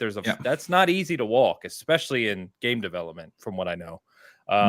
Oof, man, I don't. Matt Booty's and the rest of his team and Phil's teams it's a big job ahead of them. Especially, absolutely. The other talk is, if the ABK deal goes through like we think it will, now you're just extrapolating that out even further, right? It just gets the more they acquire, the harder that gets. Yes. Yeah. Good point. Indeed. Definitely. On from that though, May 19th, Greedfall 2 was announced. After the success of Greedfall 1. So great announcement. May 24th, Stalker 2 resumed development following the Russian invasion in February. Obviously it's impressive. When do we actually see the game coming out, Stalker 2 now? Do we think it's going to be, because they mentioned it's 100% 2023. There was quite a few rumors going around on subreddits and things like that, and the developers came out seemed pretty angry about the suggestion that it wouldn't hit 23. I think mainly because they've put so much work in the back end, specifically even with their situation, they've put in so much work that people would doubt them. And they've come out and said, no, it's definitely still 23. So when do we vision Stalker 2 coming out next year? I don't really have an answer here. It's it's kind of horrific. Not kind of. It is horrific what's gone on over there, and I can't imagine. Sometimes, I talk about this too much. I'll try to be quick, but I always preach about perspective, right? And your worst day that any of the four of us, and I won't speak for any of you. The worst day that I'm having in my life and the things I deal with currently is still better than the things that those people are dealing with by a long, long margin. And I try to keep perspective and think about, what that team was going through. Wasn't it, correct me if I'm wrong, wasn't one of the developers on Stalker 2 killed in combat like a month ago? Absolutely. Which is just, think about that, right? I think. Think about going to your job and you're developing a video game, and then you're suddenly at literal war defending your homeland. It's just unfathomable. And yet, it happens across the world way more often than it should. So yeah, I don't know. neither here nor there to the release date. I honestly don't know. I think at least the gaming community seems to understand that you shouldn't be asking for a release date, right? Like this game will release whenever it releases, and everyone's going to support it as best we can, and they deserve all of our support. And it's nice to see the better part of the community come together at moments like that. No, well said. Well said, Ainsley. That was my mindset. And I remember I got very emotional during the I think it was one of the showcases when they showed the extended showcase, because you saw true living conditions, what was going on, and again, as A's already said, it's to the point where it's just like whatever's best for that game, for that studio, however they can do it, fine. But we understand there's real life conditions going on right here, and we have to be extremely respectful. Yeah. Yep. Absolutely. All right. Following on from that, though, mentioning indies as the end of May, Cog, we did get a few indies. We got Trek to Yomi, big one. Yes. Ayuden Chronicles Rising, which is the first of two. That was a good one. Yeah. And then finally, Evil Dead on May 13th. Yeah, nice. Nice one for the indies. Rounded up a good little month there for three great indies. I thoroughly enjoyed Trek to Yomi myself and Ayuden Chronicles, both of them fantastic games. Yeah. Yes. Trek to Yomi was it was nice. It was a sweet spot. Didn't outstay its welcome. Did everything well. The art style was fantastic. The music was fantastic. Only thing I would love the developers to do though, with that black and grey kind of stylistic when they went out, I would love it if they just added the blood red. Yes. No, agreed. 100% agreed. And I beat that game, and I love the twist that it took at the end, and the psychoanalysis of what was going on was great. And I covered at PAX, and just to see that side story that's going to eventually be the spiritual successor to a Suikoden and the same creator. I'm super pumped for that game. So for me, that was an indie darling month for me. I was loving both of those games. Absolutely. Let me briefly shout out Dave Ramos, who sends in a $5 super chat, and he says, "I know the topic is moving on, but we'll be ready to support GSC Game World whenever they are ready to show the game to the world." Yeah, man. Absolutely. Agreed, Dave. Absolutely. I was going to say I was slightly annoyed that Microsoft cancelled the pre-order when they moved the date. I was like, no, just keep it. Like, keep the pre-order. Like, I'm gonna be buying it. I think Amazon canceled all of our collector's editions too. So me and a few others I know had the big CE for Stalker 2, and all those got canceled. So I don't know if they're just not manufacturing them anymore or what happened there. We didn't get a reason, and it just got canceled. Okay. Yeah, Stalker 2 is definitely something. It's still one of my most anticipated games for next year. I was a big fan of the first ones, and so we shall see. Let's move to June, guys. June was an interesting month because we had the showcases, the Summer Game Fest. Does anyone remember what were the highlights?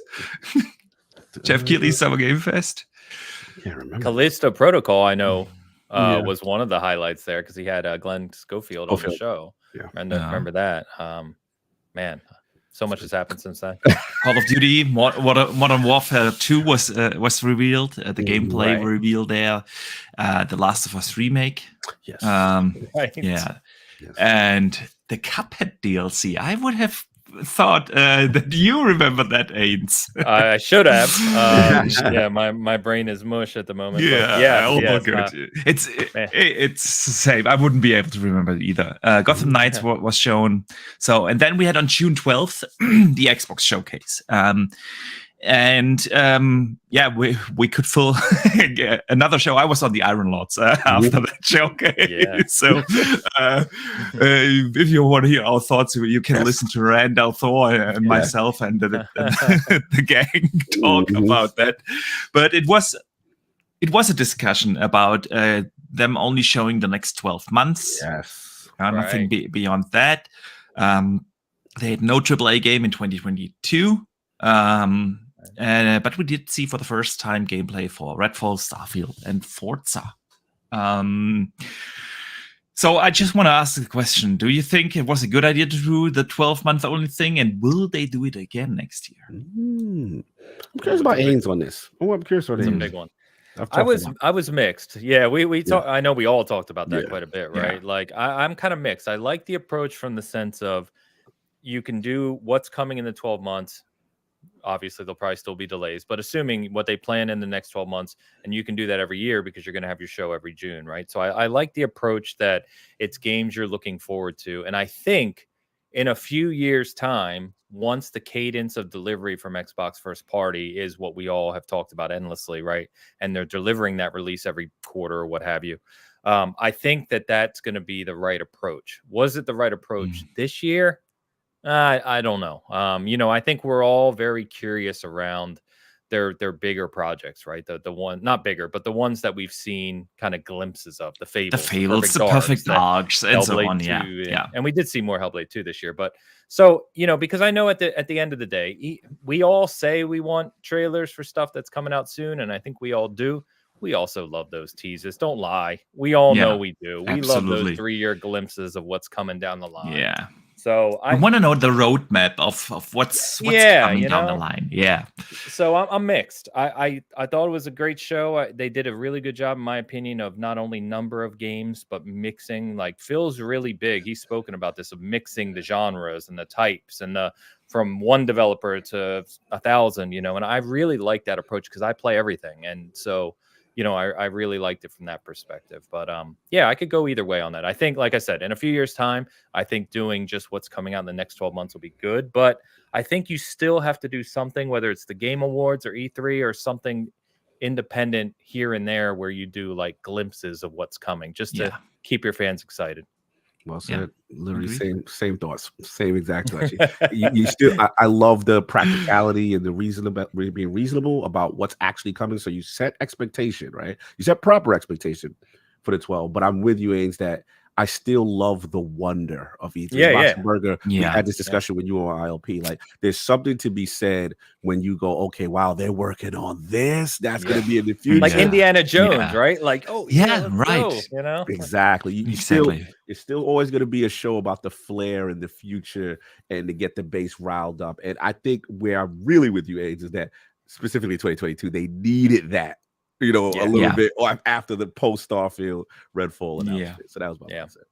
Yeah, I agree. In a year where you don't have a AAA game ready to release, you gotta sell your future as exciting as possible. And they limited themselves with that. Let me ask you guys this, not to interrupt them, because as we all know, and we've defended, the critics of Xbox will say, "Oh, it's another wait till next year." We hear that all the time. I've been saying that as well.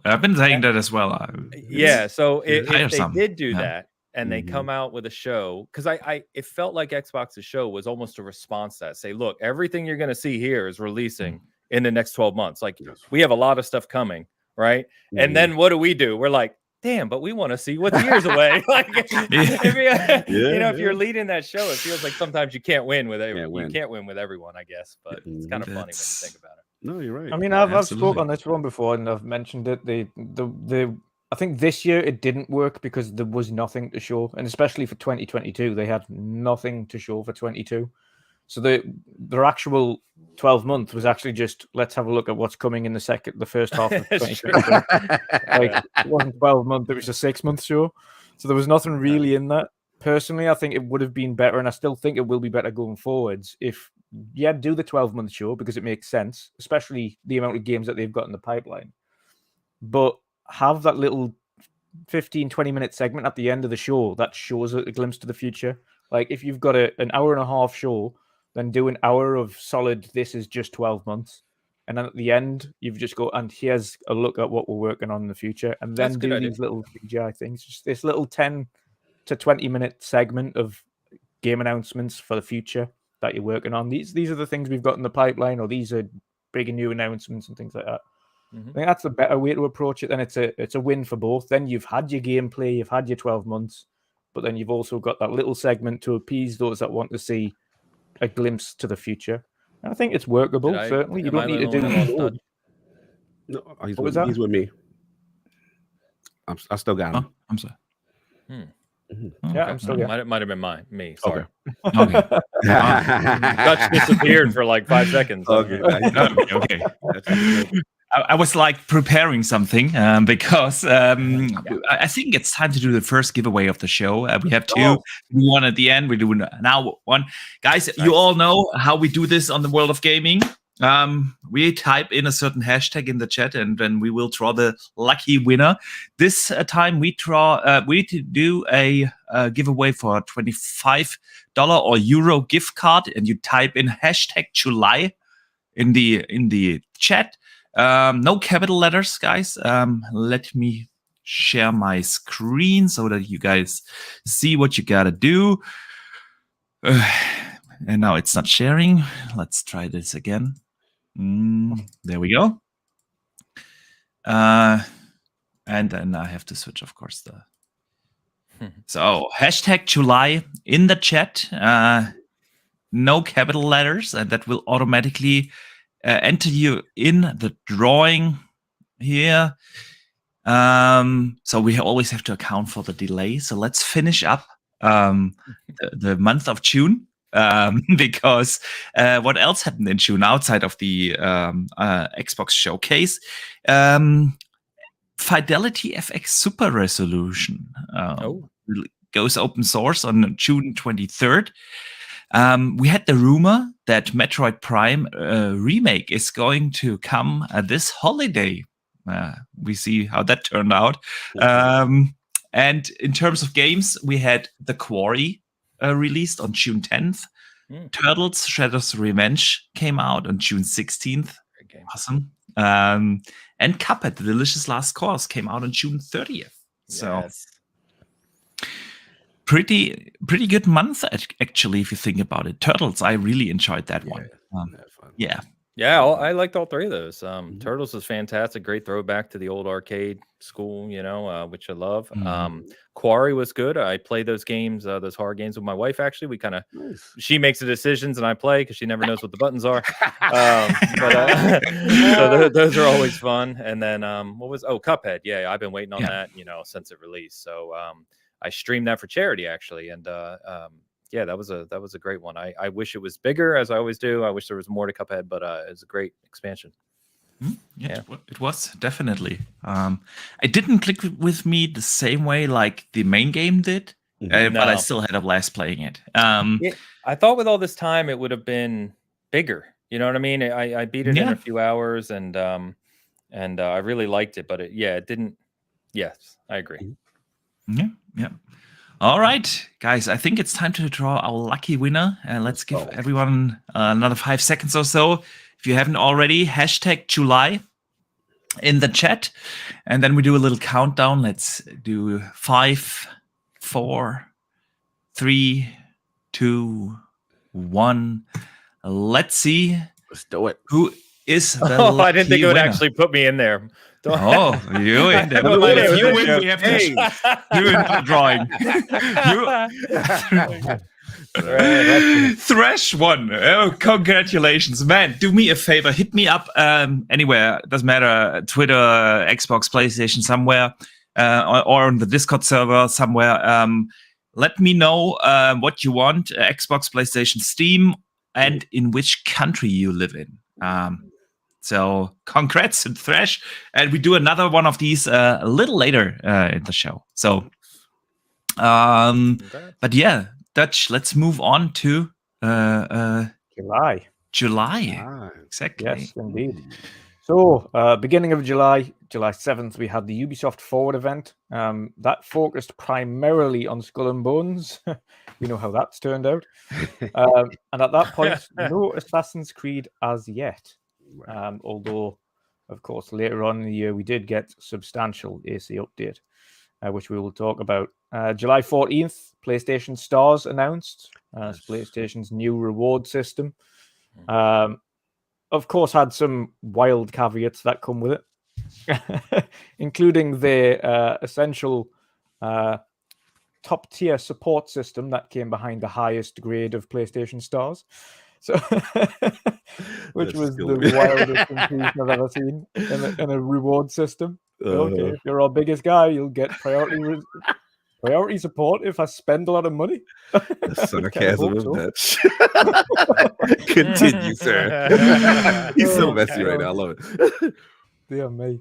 Sony Interactive, July 18th. So Sony Interactive Entertainment announced that it would be acquiring repeat GG esports tournament platform. Following on from that, July 21st, Discord coming to Xbox. Right. And the next one, unfortunate news come out here. Cog, I know you'll be unhappy. You were unhappy about this one. Star Wars Knights of the Old Republic remake has been paused. And of course, we know there was some issues with that. What were your thoughts on that announcement? Yeah, that hurt. that one, yeah, that's got a lot of passion for that one. So yeah, just to hear, we heard rumblings, but when we got the official kind of like, okay, yeah, it's not coming. Yeah, that game has a lot of history, and a lot of people that got into the ecosystem for that game. So it was a disappointment for sure. Yeah, definitely. Yeah. And what we all... please. No, I mean, that's a legendary game. So I think the remake was exciting, but the things we heard rumblings of in the background were certainly not promising. So it's not. I've kind of removed it from my mind because I don't even want to anticipate it at this point. If it comes one day, I hope it's great, but it's not looking good. Yeah, definitely. Boxy. Yeah, my love for KOTOR. It's an incredible game, and I have so much nostalgia, and I was so excited hearing things like they borrowed from the combat system of God of War and things like that, and I was like, I'm so excited, and now I don't know whether this game will ever see the light of day. So yeah, that was a bummer. Yeah, definitely. Following that, though, we had several game and expansion releases. To finish off in July, we had Power Wash Simulator, which took the world by storm. Yes, it did. I think it was quite a few people played that, and it was one of those kind of sit back, chill out, and just mindlessly wash items all day long. So quite a few of us played that, quite a significant amount. Forza Horizon 5 Hot Wheels expansion. Oh yeah, big one. Yeah, big one. Very pretty. And the kind of again a showcase of just what Playground Games can do. Other than that, we also had Stray on July 19th, which same day as the Hot Wheels expansion. Game of the year, right there. Game of the year. Yeah, 100%. I'm not sure. Don't get me wrong, Stray was a good game, but it's not even close to a Game of the Year nomination. Okay. Sorry, it's just not. Are you implying? I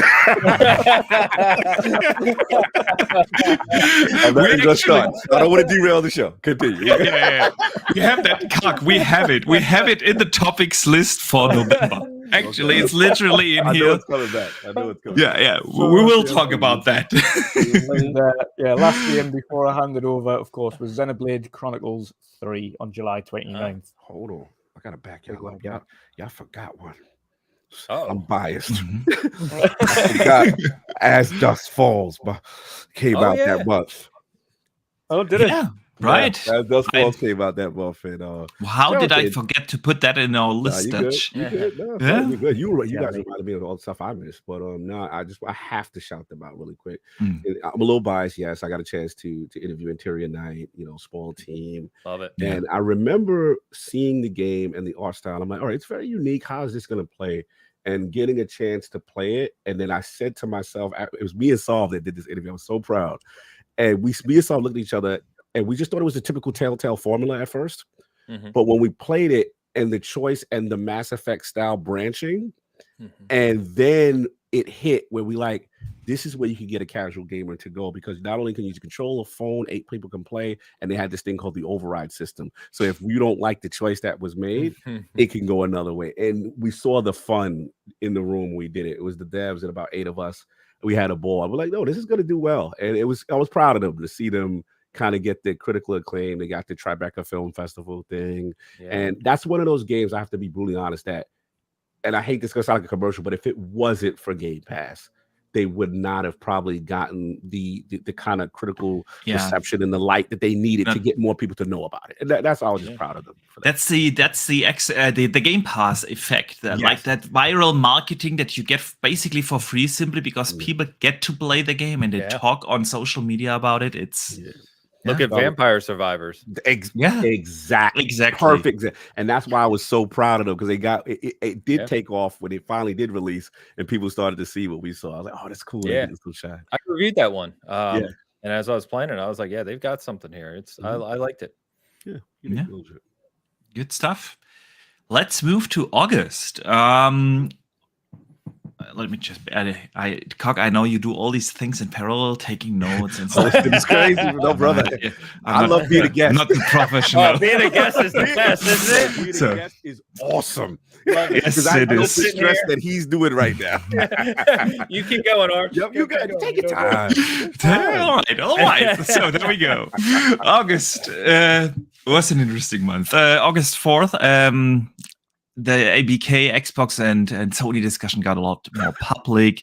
That's when it all started with let us have competition, when Jim Ryan took it to the public and everything got a lot more public than we usually had it. Then on August 18th, Embracer Group makes even more acquisitions, including The Hobbit and Lord of the Rings IP and a bunch of smaller studios. Yeah. I have still no idea what their end game is. And they own the entire IP. Yeah. Like, we're not just talking games, like movies. No, movies, everything. Like that one was wild. That was another one where I had to do a double take. Like, they did what? So again, that's a weird one. I don't really have anything to say on it. It just surprised me. I guess that's all. Yeah. Same. Then we had August 24th through 28th, Gamescom in Germany. This one hurt big because I had everything booked, earlier this year, and then my son broke his arm, and we had to move. He had to have multiple surgeries, like 3 surgeries over the course of 2.5 months, and so we had to move our family vacation, and the only possible week that we were able to move the family vacation was that. So, not complaining, I was in Italy, it was awesome and everything, but that's why I wasn't there in person. I absolutely have the intent to go next year. But that was actually better than a lot of people thought. Some cool things came out of this. We saw the new Tales from the Borderlands. We saw Hogwarts Legacy, Dune Awakening, the Gothic remake, A Plague Tale Requiem, my personal highlight, Age of Empires 4 Season 3, which is the best season, let me tell you. It is incredible. The new civs are awesome. The maps are fantastic. It's kicking my butt. I'm not doing as well as I did in Season 2. I don't know what it is, but it's a blast. And I think the game that stole the show was Lies of P. Hugely excited for that one. I'm hugely excited for it. Yeah. So, Cog, August 25th is the one. I know. I watched the Iron Lords that week, and especially King David had a few things to say about this one. Sony increased the console price everywhere except in the US. You're muted. Sorry. That shocked the industry a little bit. We I guess the thing was trying to see the reasoning, and obviously inflation and things of that nature, and then the fact that the US was not included, I thought was very interesting, right? And I thought at that time I was like, it's to Microsoft's advantage to capitalize on their strength, which was kind of the more consumer-friendly, service-based kind of platform, and to kind of double down on that, because I knew there was going to be some negative backlash and reaction to that. And it's one of those things that I think as the market leader, they're probably more capable of getting away with it than others. But that definitely hit the news waves, and a lot of people did not take to that. And then I felt it began.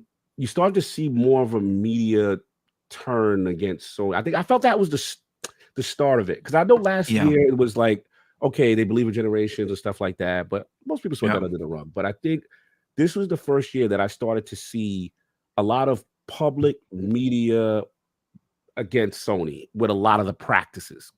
And I believe that was kind of the start, and we'll go on to the rest of the year with other things that happened. But yeah, I remember that. It was a shocker. It absolutely was. I mean, it just shows you how important competition is, because in the US, I feel it's the market where they have the strongest competition with Xbox, of course. Here in Europe, last generation, PlayStation outsold PlayStation outsold Xbox, not 2-1 like on a global scale, or especially in the US, but 5-1. Yeah. And in those markets, they just can do whatever they want. So yeah, it definitely was an interesting topic. August 29th, Sony acquired even more studios. Savage Game Studios, their first mobile development studio. Yeah. Yep. And game-wise, we had Cult of the Lamp come out on August 11th. Great game. Yeah, talk about indie gems. Yeah, another one. Yeah, another one there, right there. Saints Row. Has anyone played that? That is one of my wait 6 months and I'll play it type games. Like maybe over the holidays, we'll see. Yeah, I'm waiting for a proper price tag in a sale. So yeah, and one of, I think, the most underrated games in my opinion this year, Destroy All Humans 2, the remake, was phenomenal. I had such a blast, such a funny game. The writing is still, I had to laugh out loud so many times playing this game. It's just good. It is just a fun and good game. Definitely. And we jump over to September. All right. So we had the announcement for the Cyberpunk DLC coming in 2023, Phantom Liberty, of course, where we see V joining what looks like joining the police. So an awesome change in direction there for the DLC, and new DLC, gen only. Announced to be next new gen. We keep saying next gen, but yeah, current gen only. Yeah, which is obviously the best thing. I think everyone can agree, the best thing for the game anyway. Yeah, going forward, should have been at launch, but that's an entirely different thing. Yeah. September 15th to the 18th, we had the Tokyo Game Show. So there was a lot of mostly recaps, to be honest, in the Tokyo Game Show. There wasn't any huge announcements. We know it was at that section talking about things like Persona series as well coming over to Xbox. Yeah. So of course that was huge for me. Yes. Great game. A great battle with Sov and Persona. Yeah, I would have bet, so I'm very happy about that announcement. Yeah, good old Atlas. But, they definitely wait to the end. Ends September 15th. Bonnie Ross leaves 343 Industry. Production lead Pierre Heinz will become the studio head of 343. Yeah. Quick thoughts on that one? Another shocking one. A lot of shocking news this year that kind of just took us by surprise. I think there's a long conversation here we could have about Bonnie Ross leaving 343. I think I will say that what I've said before is that she took some undeserved brunt for the state of live service for Halo Infinite. However, she's the studio head, and when you're in charge, the buck stops with you at the end of the day. So one thing I didn't like was people attacking her and saying things like good, and she is I've had the fortunate chance to meet her and speak with her. She's an amazing person. She has a incredible history in the gaming industry. And even if she failed Halo Infinite or 343 in some fashion, we'll never know the full details, of course, but in some fashion, at least show her the respect that she deserves for what she's accomplished in her career and what she's done for the gaming industry. It was my thought. I am excited, as I've already said, to see where Halo Infinite goes. Pierre Hines was at, as was Phil and a few others, all at Halo World Championship that I was at in October. Sadly, he was tied up and I didn't get it. I was standing there waiting to talk to him, but he had to go because I wanted to just get his quick thoughts on, taking over. But it was a shock. That's for sure. No doubt. Definitely. Next up, another big one, actually. It surprised everybody, this one. 90 videos showing 50 minutes of work in progress footage for the untitled Grand Theft Auto game leaked after a security breach at Rockstar Games. That's right. I forgot about that. Yeah. Wow. I remember waking up and seeing them and going, actually, it doesn't look too bad. The characters looked far more realistic. The weapons look far better. I thought as leaked footage goes, this shows kind of improvements in key areas. It's obviously nowhere near finished, but I thought the leak didn't really do them any harm. If anything, I thought it potentially kind of increased the excitement for what the next Grand Theft Auto might be. What do you guys think? Tell that to the stock owners of Take-Two. Yeah, I remember it. I felt bad for them because I was just like, correct me if I'm wrong, Dutch. Wasn't there like a potential source code issue? Oh yeah. It was a leak of some sort, right? And then, correct me if I'm wrong, was there like some type of threatening of, person who had control of it making demands, and who was arrested? In the UK. Which led to that. And I remember that I said, "Oh man, this is not going to end well," because they, the thought process at the time was like, okay, we're going to hold this studio hostage until our demands are met. And I'm like, yeah, they're going to find you. This is not going to end well. Like, good shot. You had your 15 minutes, and it definitely broke the internet. And I remember, was it Rockstar TikTok? They actually made the statement, right? Did they make a statement? Yes, they did a formal statement. A formal statement. And I was just like, wow, this is going to get intense. But I forgot all about it. That's a good one, man. That was a big deal when that broke. Oh yeah, it was crazy. I think probably one of the biggest leaks the gaming industry has seen. Yeah, for sure. That's great, for sure. Absolutely. Cog, September 29th, Google announced the company's cloud streaming service Stadia will be shut down on January 18th. Yeah, that one was for me. I had to take some vitriol there, but just only because I'm a big techie, right? So it's like, I'm always curious to see where things go. And I remember the announcement for Phil Harrison and everything, and I just told people, I said, look, I subscribed to the service because I wanted to see how the platform operated, right? And they had some grandiose ideas. And I remember, like, you're gonna have this YouTube streamer integration, and half these features, none of these features actually came, but the tech, I always tell people, the tech itself was good. And they were in browser first before xCloud. And it had the problem was it's just like, obviously we were friends with the great Brill Stillwood. I remember playing xCloud for the first time. We were in there, we had E3, what is it? And I'm like, wow, I'm playing this, and you're at a server base in San Francisco. We're here in LA, and it was playing Halo, and it was like seamless, brother. And the thing I remember saying was just like, they've got the games. And once Game Pass was announced part of that service, I was like, there's nothing Stadia is going to be able to do to combat that. Their model just didn't have that. And unfortunately, Phil Harrison is going to have that association with another project that didn't succeed out the door. And that's what it is. So, but I remember that. It just hit home because you know why, Dutch? I remember the press conference of Stadia. I watched it fully. I was like, wow, this is aggressive. We don't need a console, and this is the and then they started comparing the flops versus the Series X. I'm like, y'all sure y'all? And they promised the scalability and everything. Proxy. I was like, y'all sure y'all want to go with this approach? It was very aggressive. That's why I loved Xbox saying, hey, we have the games, but this is an optional and an additive experience, as opposed to this is the way you game. So that fateful day, it came full circle. Ultimately. A lot of money invested, man. A lot of money invested. Good time. I will never, I'll just say real quick, I will, if you think about the fact that all of us sitting here listening, our channels, our outlets could be destroyed instantly by Google. Thanos out of existence. Preach. They own the global search engine, and they own the global video production. And they couldn't figure out how to get a global gaming service to take advantage of those things. And how you drop the ball that badly, I don't know. I will never understand it. Stadia should have been everywhere on their search engine and YouTube.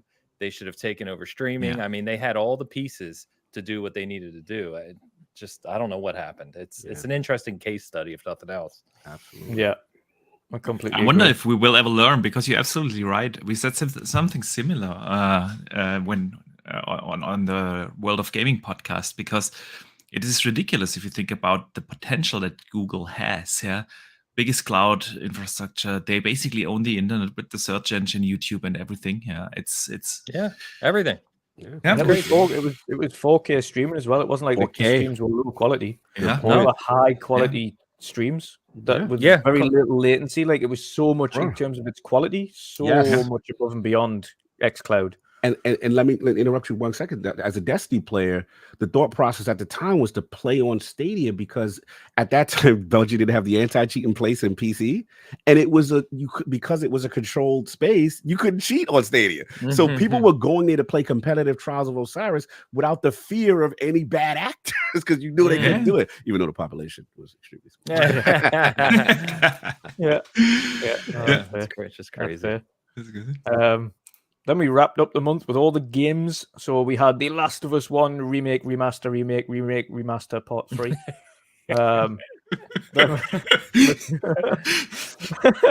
That's in the bag today.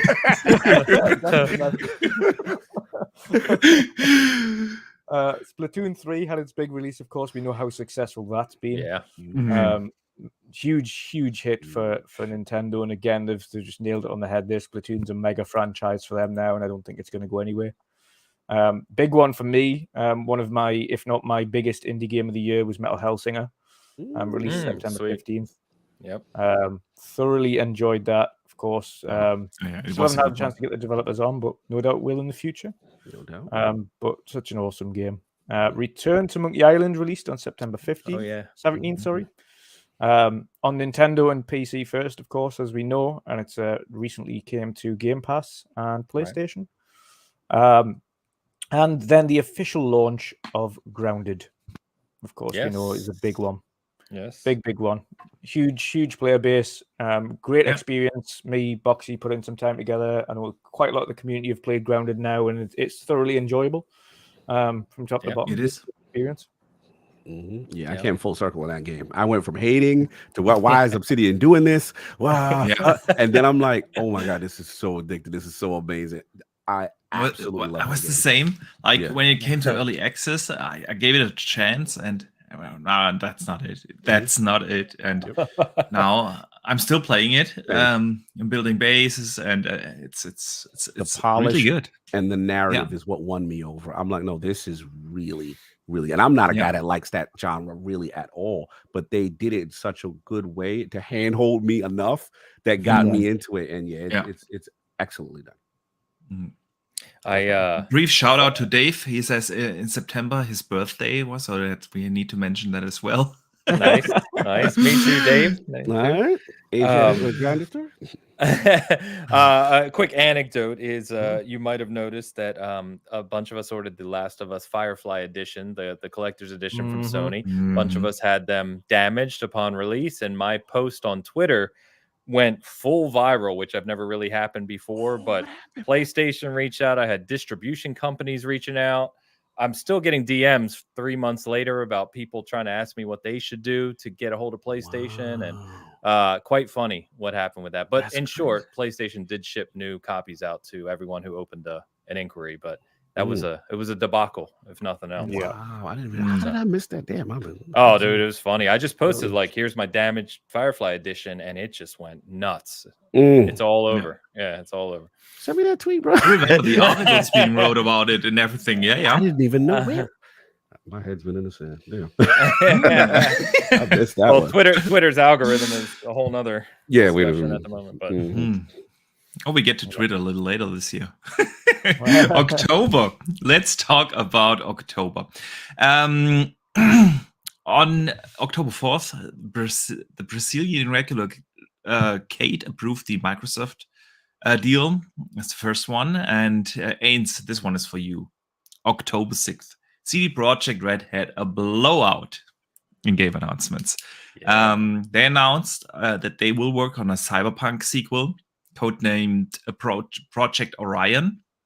Will be developed by CD Projekt Red North America, and a new studio that is opening in Boston in the US. And they said they want to prove the full power and potential of the Cyberpunk universe with that. So, new studio, new Cyberpunk game. On the Witcher side of things, CD Projekt Red confirmed that that they worked on the 4th mainline Witcher game. They announced that a little earlier. It will be the start of a new trilogy. Yeah. So 3 more games are coming, mainline Witcher games. All 3 games are planned to release within a 6-year period after the first one came out. So basically, comes out 3 years later, the next one, 3 years later. Dumbest part of their announcement, by the way. Yeah, stupid. How can you do that? But yeah, that's what they said. So, in addition to the new trilogy, an innovative take on the Witcher universe is what they called it. Yeah, is a development at the how do you pronounce that? Molasses Flood. Okay, thank you. Molasses Flood. Yep. Yeah, the American studio behind Flame in the Flood that they acquired last year, codenamed Project Series. And then CD Projekt describes that project as an unforgettable story for an existing Witcher fan and new audiences. So, a lot of games coming. I know you're a Witcher fan just as I am, and yeah, very exciting times. Yeah, it was a great showcase for fans like us, especially someone like me who loves both Witcher and Cyberpunk.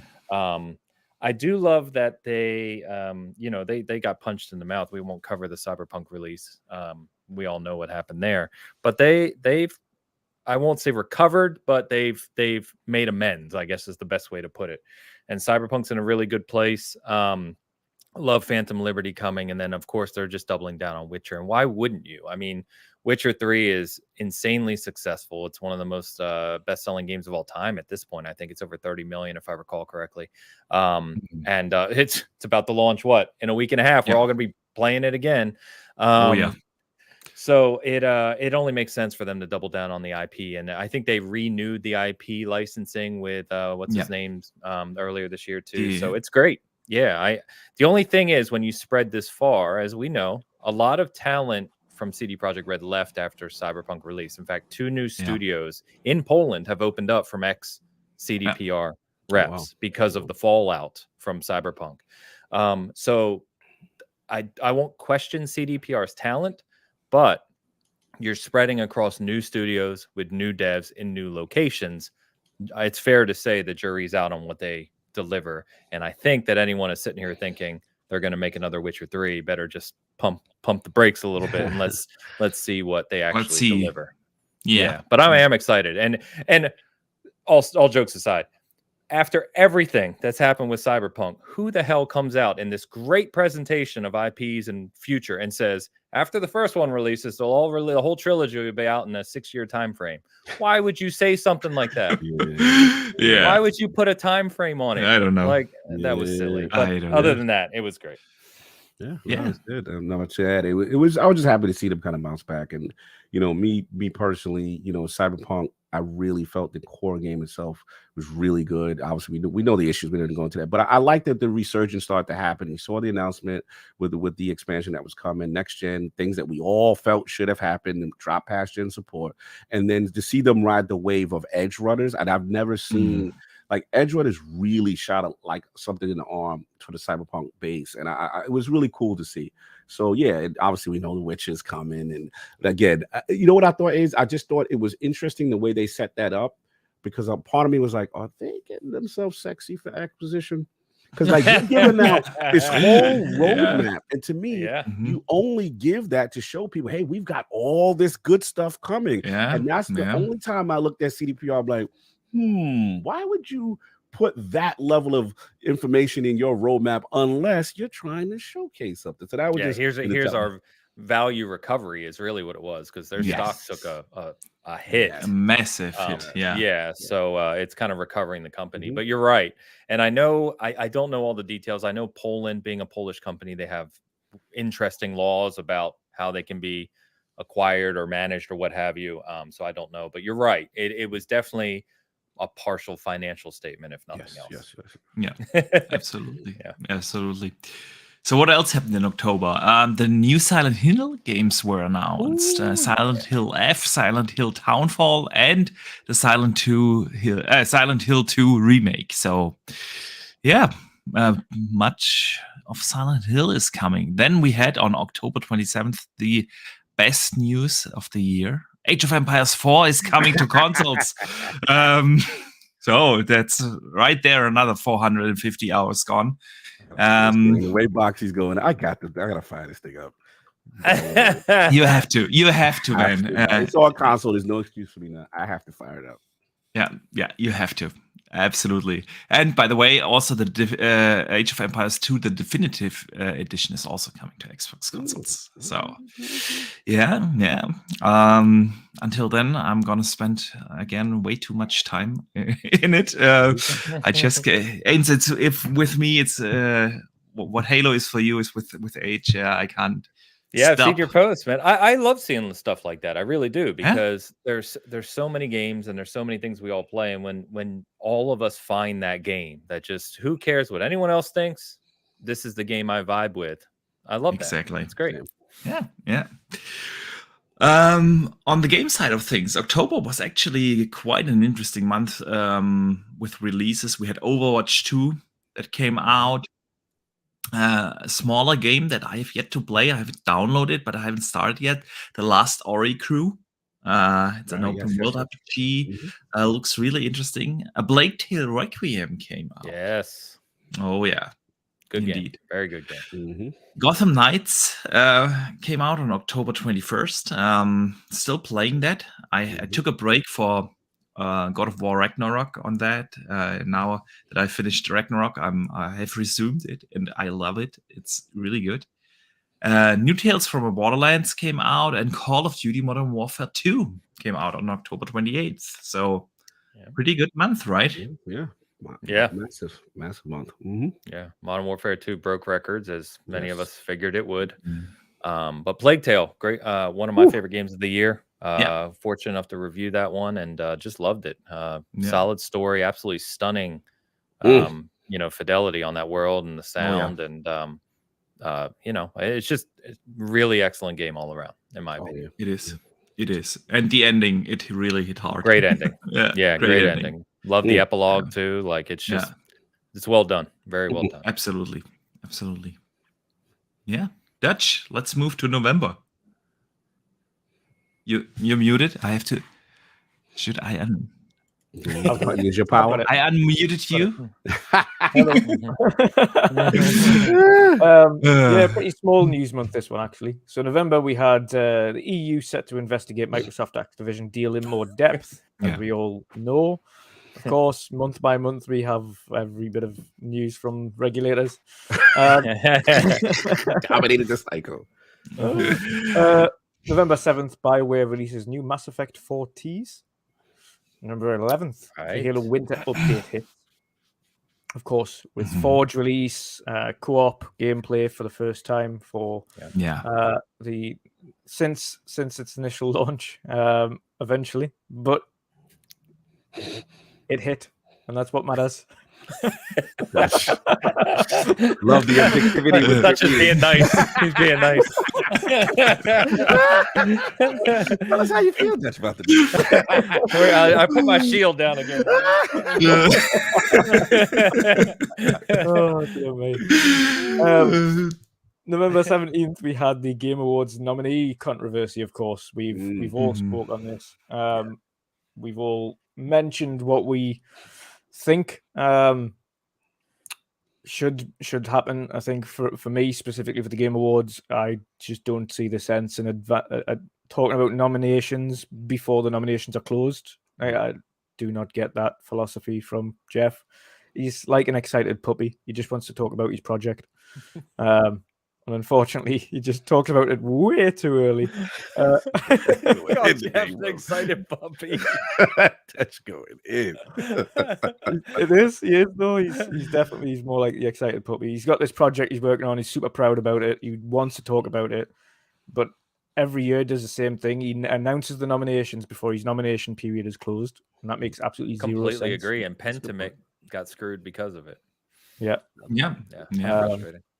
So, I mean, anyone watch the kind of rough, basic, quick fire thoughts on that nominations controversy this year? What do you think about it? I mean, I'm at the point now. It's just like I don't even get myself mad anymore. I used to. I used to get all worked up, and I'd be like, "Oh, this doesn't make any sense. There's no consistency. Things miss that they shouldn't miss." And then, when something does miss, the reality of it actually making the next year's show, I was still in my feelings about the Forza Horizon situation. Like I've been not happy with certain things, but at the same time, in fairness, there's a part of me that still, video games to me is the best medium in the world. And there's a part of me that says like we still need our Oscars. This is our version. Is it flawed? Is it perfect? It's not perfect, and it's definitely flawed. So I just look at it as try to celebrate games. My only thing that I'm always going to die on my stake is I don't like developers getting awards off screen in the place of advertisement. I'm always still not going to let that go because this is their time to shine. And I just don't like that aspect. I understand the business aspect. I understand you have to run a show and advertisers have their place. And that's it. My thing is, look, it's flawed. Hopefully he takes the feedback because I felt, I'll give you this, Dutch. This was the first year that I felt the media push back on him and some of the process and the awards and the timing and, they got to improve. That's all there is. But I'll look out for it. I'll look to see what announcements gets made. And I'm a little biased because now I heard Tekken's gonna be there, so I have to be. I'm excited now. Like I go lie, they got me, so I can't go too hard. But yes, it is flawed and it still needs work for sure. Yeah, it does. Agree. I mean, I agree with you, Cog. I think that like every entertainment format has these award shows, the Oscars, the music has it, books have it. Every entertainment format has it, and basically this is the biggest thing in the gaming industry to date. And you can always argue about which games get nominated, and all our top fives look different. That's taste, but there are some issues with the fundamental process, transparency of timing and everything. And so I do hope he hears you and takes feedback. But we have had these controversies for, like, I want to say at least the last 5 years, if not more. Every year, longer. So I don't see that changing, especially now that the Game Awards have become that big. And they are full with advertisements and so much money is behind them. I am not sure if it's gonna change. Yeah, I agree with you guys. My biggest wish was that he would do it in January or February and just actually do the year. Do the year, make it so much easier. But I get the financial aspect of it. I mean, it's a business, it's a show, but for him, it's a business, and it's a year-long business that he coordinates on. So I'm right there with Cog. I appreciate the passion. I appreciate the vision it brings for the industry. I love that it puts a spotlight on the video game industry, and developers should be celebrated. Everything Cog said. I just wish that we could all agree that, look, you can't have a Game of the Year award ceremony or a yearly award ceremony that takes out basically 2 months of the year, because let's be honest, the November, December releases typically the next year aren't even considered. They say they are, but they're not. And then otherwise you can explain that Stray is in there and Halo is not. So I'm sorry. Yeah, well, no, Stray is a whole nother discussion. But to Dutch's point, like I literally went on their site last week when we talked about it on Bitcast because I reviewed Pentiment, and I'm like, Pentiment's sitting at like a high 80s meta. People love it. It's so good. It released before the cutoff, but nominations were done to Jeff on like November 4th. And I'm like, well, the math doesn't make sense. You know what I mean? You've got a 3-week period pretty much where even in your own process, it doesn't work. So it's just messy. But anyway, I do appreciate his passion and what he's trying to do for the industry. And we can't, to be fair to him as much as I can, I don't understand the financial situation. I don't know what it takes to coordinate that show. I'm sure it's monstrous. Yeah. So. Yeah. Definitely. So, shout out to Dave Ramos for sending in a super chat saying, "Breachcock, love the passion, sir." Thank you, sir. Thank you. Much appreciated, brother. Indeed. And to wrap up November, before we move on to the last section of the show, everyone decided to leave Twitter because Elon Musk decided to fire everybody. We're all on highs now, so follow us all on highs. We've got, of course, major game releases. My game of the year now, and I've literally just finished the main story on it, was God of War Ragnarok, of course, which released on November 9th. Vampire Survivors comes in a close second. Mine, dear God, that thing sucked the life out of me. November 10th. Pentiment, as Ian's has mentioned, they released on November 15th. Somerville, same day, November 15th. Evil West, November 22nd. And Warhammer Darktide, November 30th. Although, of course, we know that one was also semi-delayed, so it released on PC, but not on console. Yeah. So, yeah, big month for games. Big month for games. Definitely.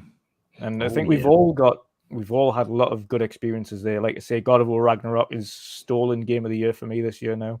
It was going to be Plague Tale until I finished up God of War.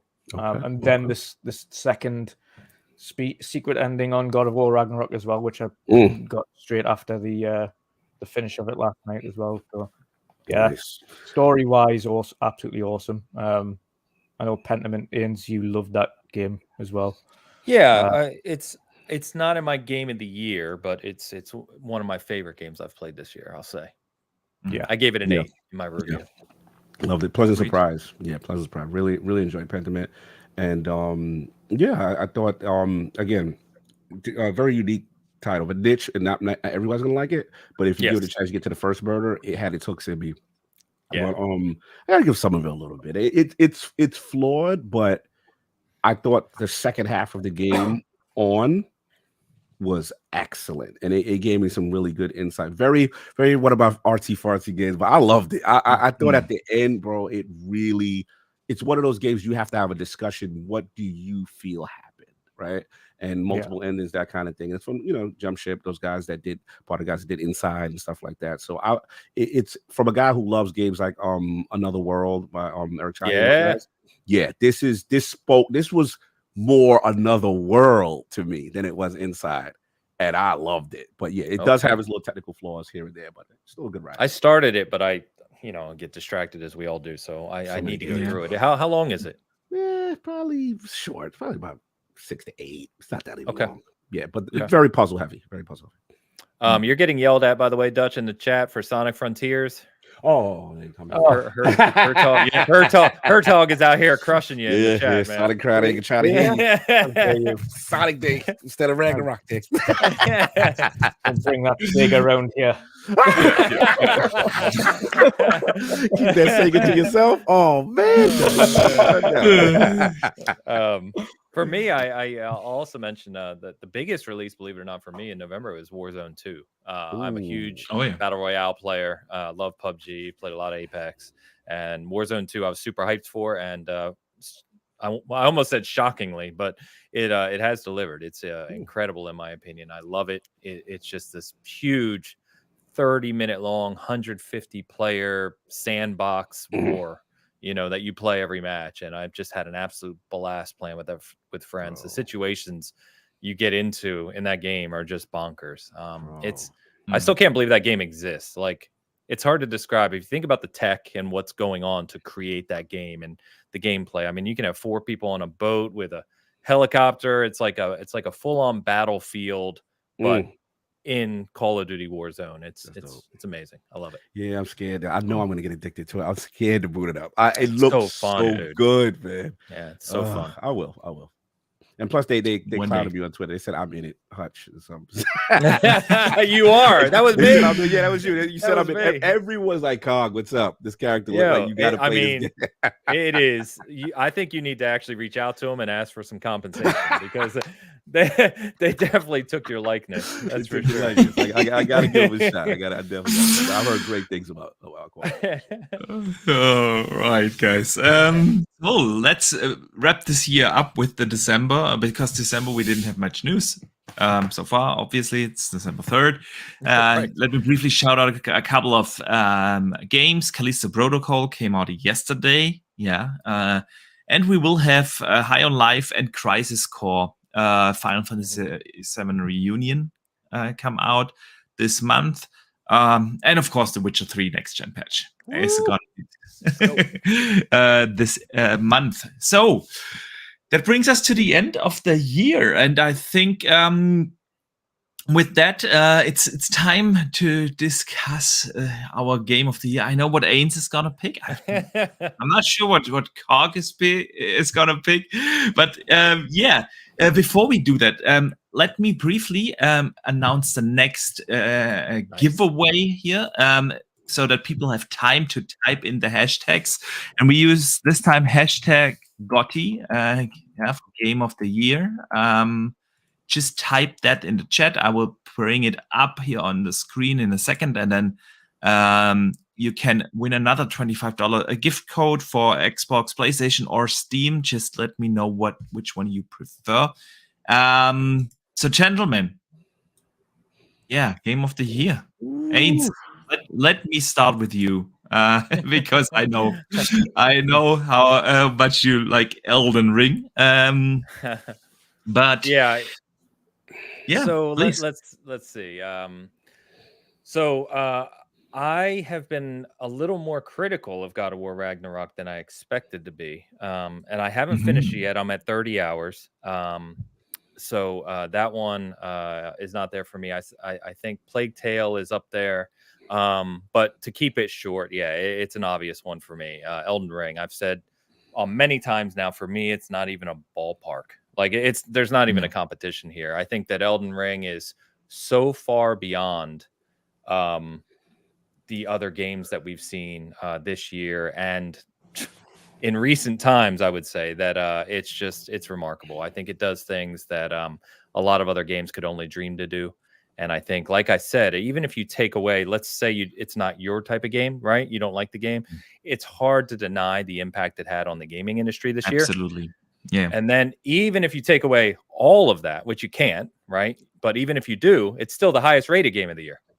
So, I mean, it literally has every aspect of, just accolades and sales. It's already, I think it's nearing 20 million copies sold. It's been out for 8 months. I mean, it's unbelievable what that game has done. It's still one of the most streamed games. It's watched YouTube videos. It took over YouTube. I mean, it's done everything. And I think from an experience standpoint, it gave me an experience, like I said earlier, that very, very few games have ever done in my life. And I've been gaming a damn long time. So it's a runaway victory for me. I'm glad you like it that much. And I gotta give it what we said, its impact on the industry and gaming in general. It brought a genre that is very niche to the masses. Let's be real. Even casuals were playing a game like Elden Ring, a Souls type game. Excellent. Yeah, that's definitely something we have to respect here. So I get why people chose it that way, and I don't have an issue with it. But for me, it's not honestly not even in the top 3. Oh wow! It's not that I didn't like it. I liked it. I put 85 hours into it in order to finish it. If I didn't like the game, I wouldn't put in that much time, obviously. But I think a lot of stuff people overlook. They give Ubisoft games criticism for copy-paste, and this game was a copy-paste game. Like after the second area, every dungeon was the same, copy-pasted, even the bosses. How many magma worms? I know, dude. I learned that as well, that the From Software Defense Force is by far the most toxic community. They get aggressive. Yeah, they get aggressive. Very aggressive. Oh, yeah. They put the console warriors are like kindergarten against them. I put out a tweet, like I don't know, 20 hours or so into the game. I remember that I put out a tweet that I'm still torn with the game. There's things that it does very well, but other things I think it does not do well. And I got like, I've never had something like that. A shitstorm of at least 100 DMs. People insulting me from, like, with stuff. I've never had that. It is. I asked everyone to report it. So, you know, I can't. Okay, there we go. Now Ian's had 100 top accounts ready to go. yeah. So no, it did certain things really well. I gotta give it to From Software, but I also thought that a couple of things were just not good, like the copy paste thing of the dungeons, and the bosses, and I felt like, especially in the second half of the game, like nothing you find is worth finding anymore, because like when you find a new, I don't know, weapon or armor piece or something, it doesn't fit your build that you have for your character. So that reward that you have in the beginning for exploring the world just fell off. I also thought like little conveniences are just missing. A game that is so heavily based on finding loot, why doesn't it allow you to compare stats? Like I took photos with my phone of the stuff I'm wearing in order to being able to compare that, and I find that it's just inconvenient. So these are some of the things that I just had to criticize, and so I think I gave it an 8.5 or something in that ballpark, and I stand by that. I don't think it's that masterpiece everyone makes it out to be, but hey, taste is different, and I'm glad Ains likes it that much. What was your game of the year? I was just curious. So my game of the year, I thought about this long. I think it's God of War. I would say God of War is I really, really liked it, but it's a tough, close one with A Plague Tale. I enjoyed both of those games really. They are phenomenal, and in the top 3 I have to put in Dying Light. At the end of the day, I had more fun playing Dying Light than I had Elden Ring. It's just what it is. But God of War is phenomenal. I liked it from start to finish. I think they improved upon almost everything that made the first one such a great game. Like the story pacing is better, the combat is improved. Even the diversity in the environments and the level design. It's the story, like fantastic ending. I didn't know that there was a secret ending when Dutch texted me it. You finished yesterday, I think, and you discovered the secret ending, and he was like, "Dude, go back to it, and you have to do this and this quest in order to get the real ending." And it's phenomenal. I thoroughly enjoyed God of War, so I'd say that's my game of the year. Yeah. What about you, Cog? This is tough because the 3 contenders that I have, I need to complete all 3 before I have a really informed opinion. I can really make an early opinion, right? And look, let's start off with the 3 contenders for me. So obviously, Ains brought up the first, which is with Elden Ring, and I have to admit, people know me, I'm not a Souls guy at all. Yeah, I was gonna say I didn't think you were big on that. I'm not a Souls guy, but I understand what this game is doing, and I understand, the level of freedom and the lack of the hand holding is something that is refreshing in the industry. Absolutely, yeah. I thought that it had kind of like almost like a Skyrim level of zeitgeist of discoverability for the community, and like, yo, what did you experience this, and the stories, and for a single player game, primarily single player to do that, I thought was pretty amazing. And it really, it sounds simple in the fact that, okay, it's open world, so to speak, Souls, but at the same time, when you experience it, I have to admit, it is truly a phenomenal thing. Now, I'm with you, Boxy. The reason why I have to take points, there are still some technical things that bother me that I feel that the rest of the greatness of the game kind of masks. And I'm obviously the big co-op guy, so I cannot stand the co-op system, and the throwing the finger up in the air and the inconsistency of that. So that's what knocks it down a peg for me. But I understand where it is.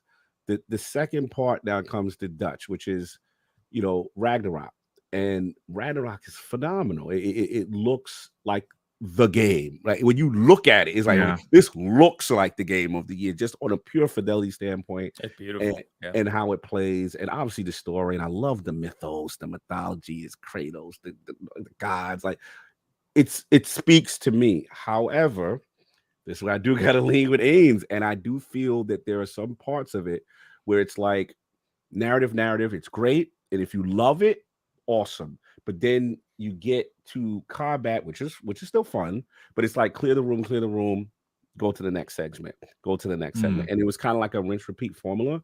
And I know for me it's not going to bother as much, but I do see the criticism, and there's a lot of hand holding that I wasn't prepared Oh my god, for. don't get me started, please. Yeah, like, hey guys, shoot that to the left. And I'm like, can I solve the puzzle first before you tell me what to do? It's just a little bit. So it's great. Yeah, that's true. My only nitpick is just a little more the same. And then my third contender, which is where I'm leaning right now, and again, this could change. I'm just telling you as of right now, because this month I'm going to finish all three, is Plague Tale. Nice. And Plague Tale, first of all, I'm biased because Cog loves stealth. And what it is the first one was great, and it just tells a very emotional story. And I love the fact that you feel vulnerable, and the fact that you're with Hugo, the whole thing about the macula, the whole his situation. But it is a phenomenal looking game, right? Second, the environment is stunning, and the way you use stealth to overcome obstacles, I really like that. And I love the time period. So I think I'm leaning Plague Tale right now. I have to be honest. You know what I'm saying? Now, to Dutch's credit, I got to get to this ending of Ragnarok, because everyone's saying, bro, until we can't talk. And I got to respect it. But I just can tell you where I'm leaning right now, that Plague Tale feels more like my type of game. You know what I'm saying? Yeah. But we'll see once I get to the end. It's a great choice, because it's literally either that or that. You could go either way, because a Plague Tale, it was phenomenal. Absolutely. Yeah, so that's absolutely. We will right. Revisit. Yeah, right, Dutch. We know what your pick is. My runners up though. What's your runners up? Plague Tale and Elden Ring. Yes. Elden Ring, I've mentioned this to Boxy before as well, but Elden Ring for me, to get me into the game in the first place on a genre that I notoriously dislike, which is the Souls genre. It's mainly because I get there's no hand holding, but specifically some of the older Souls games, you just have absolutely zero idea of what you're meant to do from the get go. So go where and do what? What is the purpose of this game? I always love that, because it is a funny dichotomy, right? Like for me, that's a huge positive. Whereas I know for you, Dutch, and you're certainly not alone. I think there's a lot of people who are like, at least point or do something to tell me where at least tell me the aim. Have search for such and such. Okay, right. Okay, I'll search for such and such. But it doesn't even give you that. It doesn't even say what you're doing or what you're meant to do. So I was like, But Elden Ring kind of improved at everything. And again, to Boxy's point, it wasn't just me that noticed it. It was quite a few people. You could go into work, and people that notoriously didn't speak about video games at all would start mentioning, okay, have you ever played Elden Ring? You're like really? Like, why is everybody talking about Elden Ring? You knew it was a big deal when just the normal people, the non-gamer centric people were talking about Elden Ring, or asking about it or anything like that. But it did. I thoroughly enjoyed my 70 plus hours I put into that game. Enjoyed the world, enjoyed the combat. Once I got used to it, I actually enjoyed the combat when I got used to it. They did not like the co-op system. I thought the co-op system was just flawed. It's not great. You can make it really simple, but they wanted to make it difficult. I don't know why. I look at Wo Long. I'm like, okay, this is how it's supposed to go. Yeah, but that's where the From defenders will jump on you to Box's point, and that's why I don't associate with that. I'm like, no, it's the co-op is not great. I fully agree. Yeah, you've got to do X, Y, Z. Put your finger in the sky, scrape the dirt. Yeah. You might get your friend join you, but only if they've got the money to get the item that they need to join you. Because if they don't have that item, they can't join. But yeah, aside from that, Elden Ring definitely third, and that's because it did so much for the industry and for me getting into a Souls game to that extent. It deserves its flowers. Yes, and to Cog's point, up until completion of God of War, it was a Plague Tale at the top. That game, just like God of War, improved on absolutely everything that was great on Plague Tale 1 and did it better. Whether it was the graphical fidelity, whether it was the unbelievable soundtrack that they had for the game. The music in that game is amazing. Yeah, it is stunning. What? Yeah. The acting was improved so much. Hugo wasn't annoying in this game. Yes, he was actually take him at face value. And Amicia, new side characters were really interesting that you had alongside you. I just thought, all in all, and the improvements on combat and new tools you could use and the mechanics, thoroughly enjoy that game. And like I say, if it wasn't for the fact that God of War just knocked it out of the park, everything I loved about 18, which was my game of the year there, this one just improved upon. So of course you had the additions of in combat of new weapons or a new weapon from the past. For those who haven't played it, I'm not going to say what weapon from the past, but a new weapon in this. You had new mechanics that went in there. The story arc that changed. That last couple of hours that is just non-stop in God of War. It's like the last 2.5 hours of God of War Ragnarok is just non-stop. It's just boss fight after boss fight after story twist after story twist. And it's like, okay, there's a lot to digest here. And then, of course, then you get to the additional ending as well, and it just rounds up the game perfectly. So then that's where God of War comes out at top. No doubt. Yeah.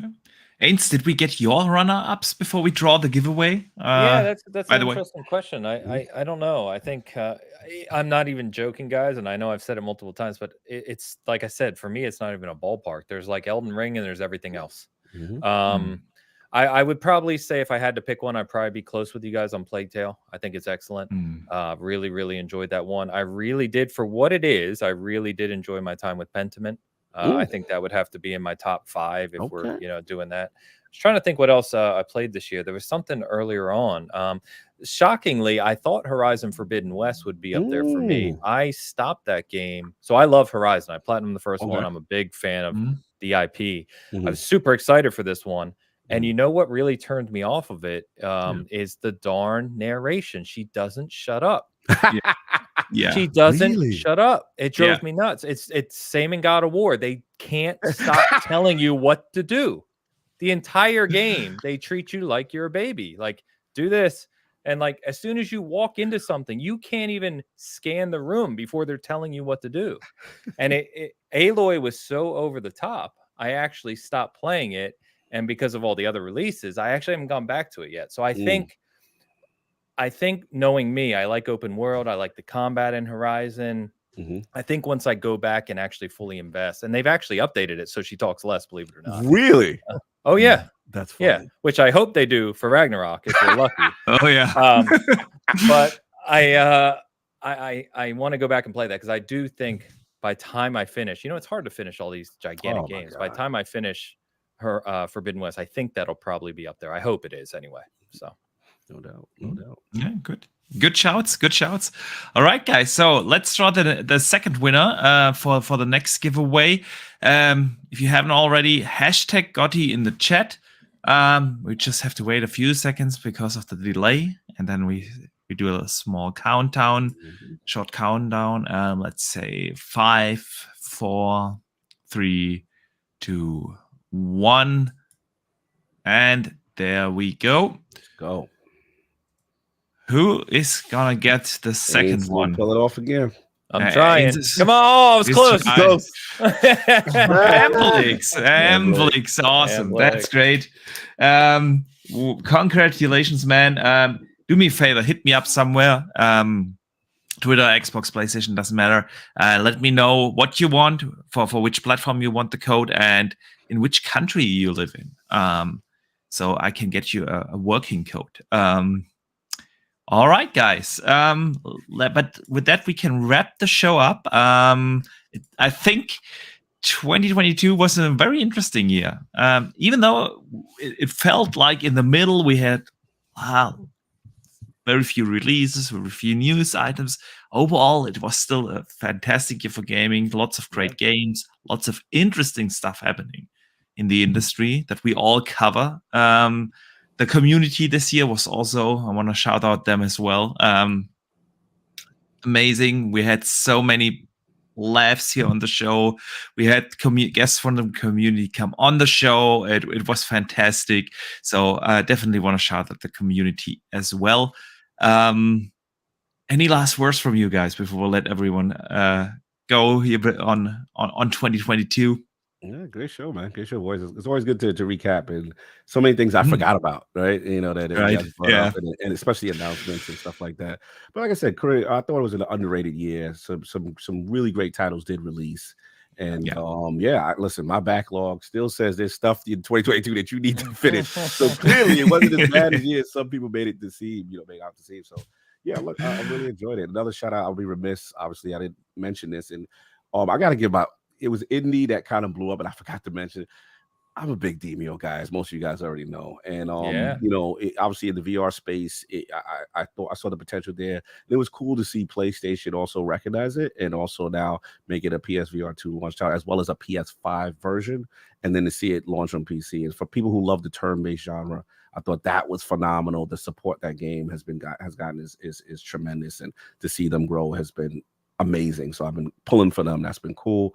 But yeah, just overall, I thought for me, the between the major releases and the gaps, the indie scene just really kept me going, man. I really enjoyed it. But we had 3 monster games, Elden Ring and God of War and Plague Tale. So many monster still games that came out this year. So phenomenal year for gaming still, I thought so. Yeah. I'll just echo that. I had a great time this year. A lot of great games released, and I think that's going to be true forever now at this point, honestly. Yeah. But as I've said, between Ragnarok and Forbidden West and Elden Ring, of course, and Pentiment, I just think there's a lot of experiences. And what I really like, especially with some of the indies we talked about too, like Cult of the Lamb is one that I know got a lot of praise. And there's so much variety in what. I mean, if you think of a game like Elden Ring or Ragnarok, and then you think of Vampire Survivors, right? They couldn't really be two more different things, and yet each of them captures a part of the industry and captures kind of our love for this hobby that we love so much, or this art form, entertainment, whatever you want to call it. So anyway, great year. I'm glad we could do this again. I hope you do this every year because it is a lot of fun. Like Cog said, forgot a lot of stuff that you guys brought up. I mean, I just hadn't even thought about it. I think we're so busy on the what's next and what's hot that you often forget just how much releases and what happens. So thanks for inviting me on. It's a pleasure as always. Always love hanging out with you guys. And I'll leave it at that. No doubt. Yeah. No, man. Thanks for coming on. Like you said, it's always a blast at the end of the end. It's for me the same. I forget so many things. So when I take time and put all the biggest news items together, I was like, you're right, that happened and that happened. It's just a blast. And I mean, chatting with you guys is always fun. Thanks to the both of you for taking the time. Dutch, any last words for you before we let everyone out? No, I think it's I think both Ains and Cog have summed it up pretty well. There's a lot of things you have forgotten until you read them through back or talk about them again. It's a lot has happened this year. There are, like you say, I understand if you're an Xbox only guy, this year's possibly a letdown for yourself. But if you're gaming everywhere like we do, and you get the opportunity to play some of these games, there is a lot released this year. A lot of good fun across the board. So good stuff. No doubt. Absolutely. So guys, in case anyone is not following the two gentlemen here, just click in the show notes. You find all their channels, socials, everything in there. But Cog, what is 2023 holding for you? Any plans you know before we leave? Oh man, I'm so excited. Starfield's coming. Oh yeah. You know what I mean? No, it's so many games. 2020, when we potentially do this next year. Absolutely. 2020, Absolutely. bro, it's gonna be stacked. You better save half an hour for Game of Year. Yeah. So much going on. Next year we will need 3.5 hours or so for the show. Yeah, I'm a huge Diablo fan. It's just so much. So I can't wait. I'm excited, man. Sony's got some great titles I'm excited for as well. So we'll be back here with a huge list of debating once again all the things that happen. Hopefully, one of the things we won't be talking about is the conclusion of the Activision Blizzard King situation. So that could be off my time. I don't want to talk about it. It can finally be over month to month, the never-ending saga that is Activision and regulators. I know Hogue won't be happy, but I will. Yeah, it's true. That's very true. Good stuff. So, Ains 23, what's it holding for you? Yeah, man. So just continue to kind of work over at Season Gaming and grow there. We continue to get new people coming on board and writing things for us. So just refining kind of what we do at the channel and the site. And then as Cog said, man, just some major releases next year. I'm pumped for. Starfield's an obvious one. Diablo 4 for me. Those two games alone have the potential for me to put in thousands of hours. I mean, just endless. Forza, I'm a big car guy, so the Forza Motorsport, the new one been waiting years for that, and it looks incredible. I love Arcane, so Redfall's coming. Got PSVR 2 coming. Yes. I mean, and I think everything I mentioned is probably coming in the first half of the year. Yes. So Hogwarts Legacy looks amazing. I mean, already we know a bunch of stuff that's coming that looks great. And as well as I do, there's going to be a whole bunch of things that we're not even sure of yet that will land. So, man, I think it's going to feels like it's going to be one of the more kind of epic years that we've seen in gaming for a long time. Absolutely. Yeah. Oh, so you will both of you will definitely get an invite back here for the next year. So I wonder what we will talk about then. But what is 23 holding for you? Yeah, again, as these guys mentioned, it's already full of unbelievable games that we're going to be talking about and playing next year. That's before we even know what else is coming the second half of next year. We know the beginning. We don't know the end. Yeah. So it's already stacked on the gaming front. But aside from that, of course, for us, we're hitting 100th episode in 2 weeks' time ourselves. Nice. So going into the new year, 100 plus, and do the indie showcases, and look to kind of evolve from there. But it's been a good year. It's been a weird year, but it's been a good year for podcasting. Absolutely, it has. You guys mentioned already a lot of the games I'm looking forward to. Of course, Starfield, Diablo, Suicide Squad is also scheduled for next year. Cannot wait for that. Stalker 2, Hogwarts. There's so much coming. Spider-Man is actually Spider-Man 2 scheduled for next year. Wow. Yeah. So supposedly. Who knows? We will get delays as well next year. I know for sure. And other than that, I'm trying to obviously hope to grow the podcast. I'm having a blast with it. I know you guys been on here as guests. It's always amazing to have these guests, the community to chat with. Depending on how it goes with my actual job, I also hope to get back to doing more edited videos if I find the time. So overall, I'm really looking forward to the next year. But this year hasn't ended yet. We will still have at least one, probably two shows before Christmas. And Dutch and I have already been talking, depending on how it goes over the holidays, whether we do a show in between the years, between Christmas and New Year. So we will definitely be around. But for now, I want to say a big thank you to everyone who tuned in again. I had a blast. I hope you did too. Congratulations to the winners, Thresh and Amplix. Definitely make sure to get in touch with me on the codes you won. And other than that, I think that's it for the show, right? Yeah. Then, guys, I have nothing left to say except don't forget to game on.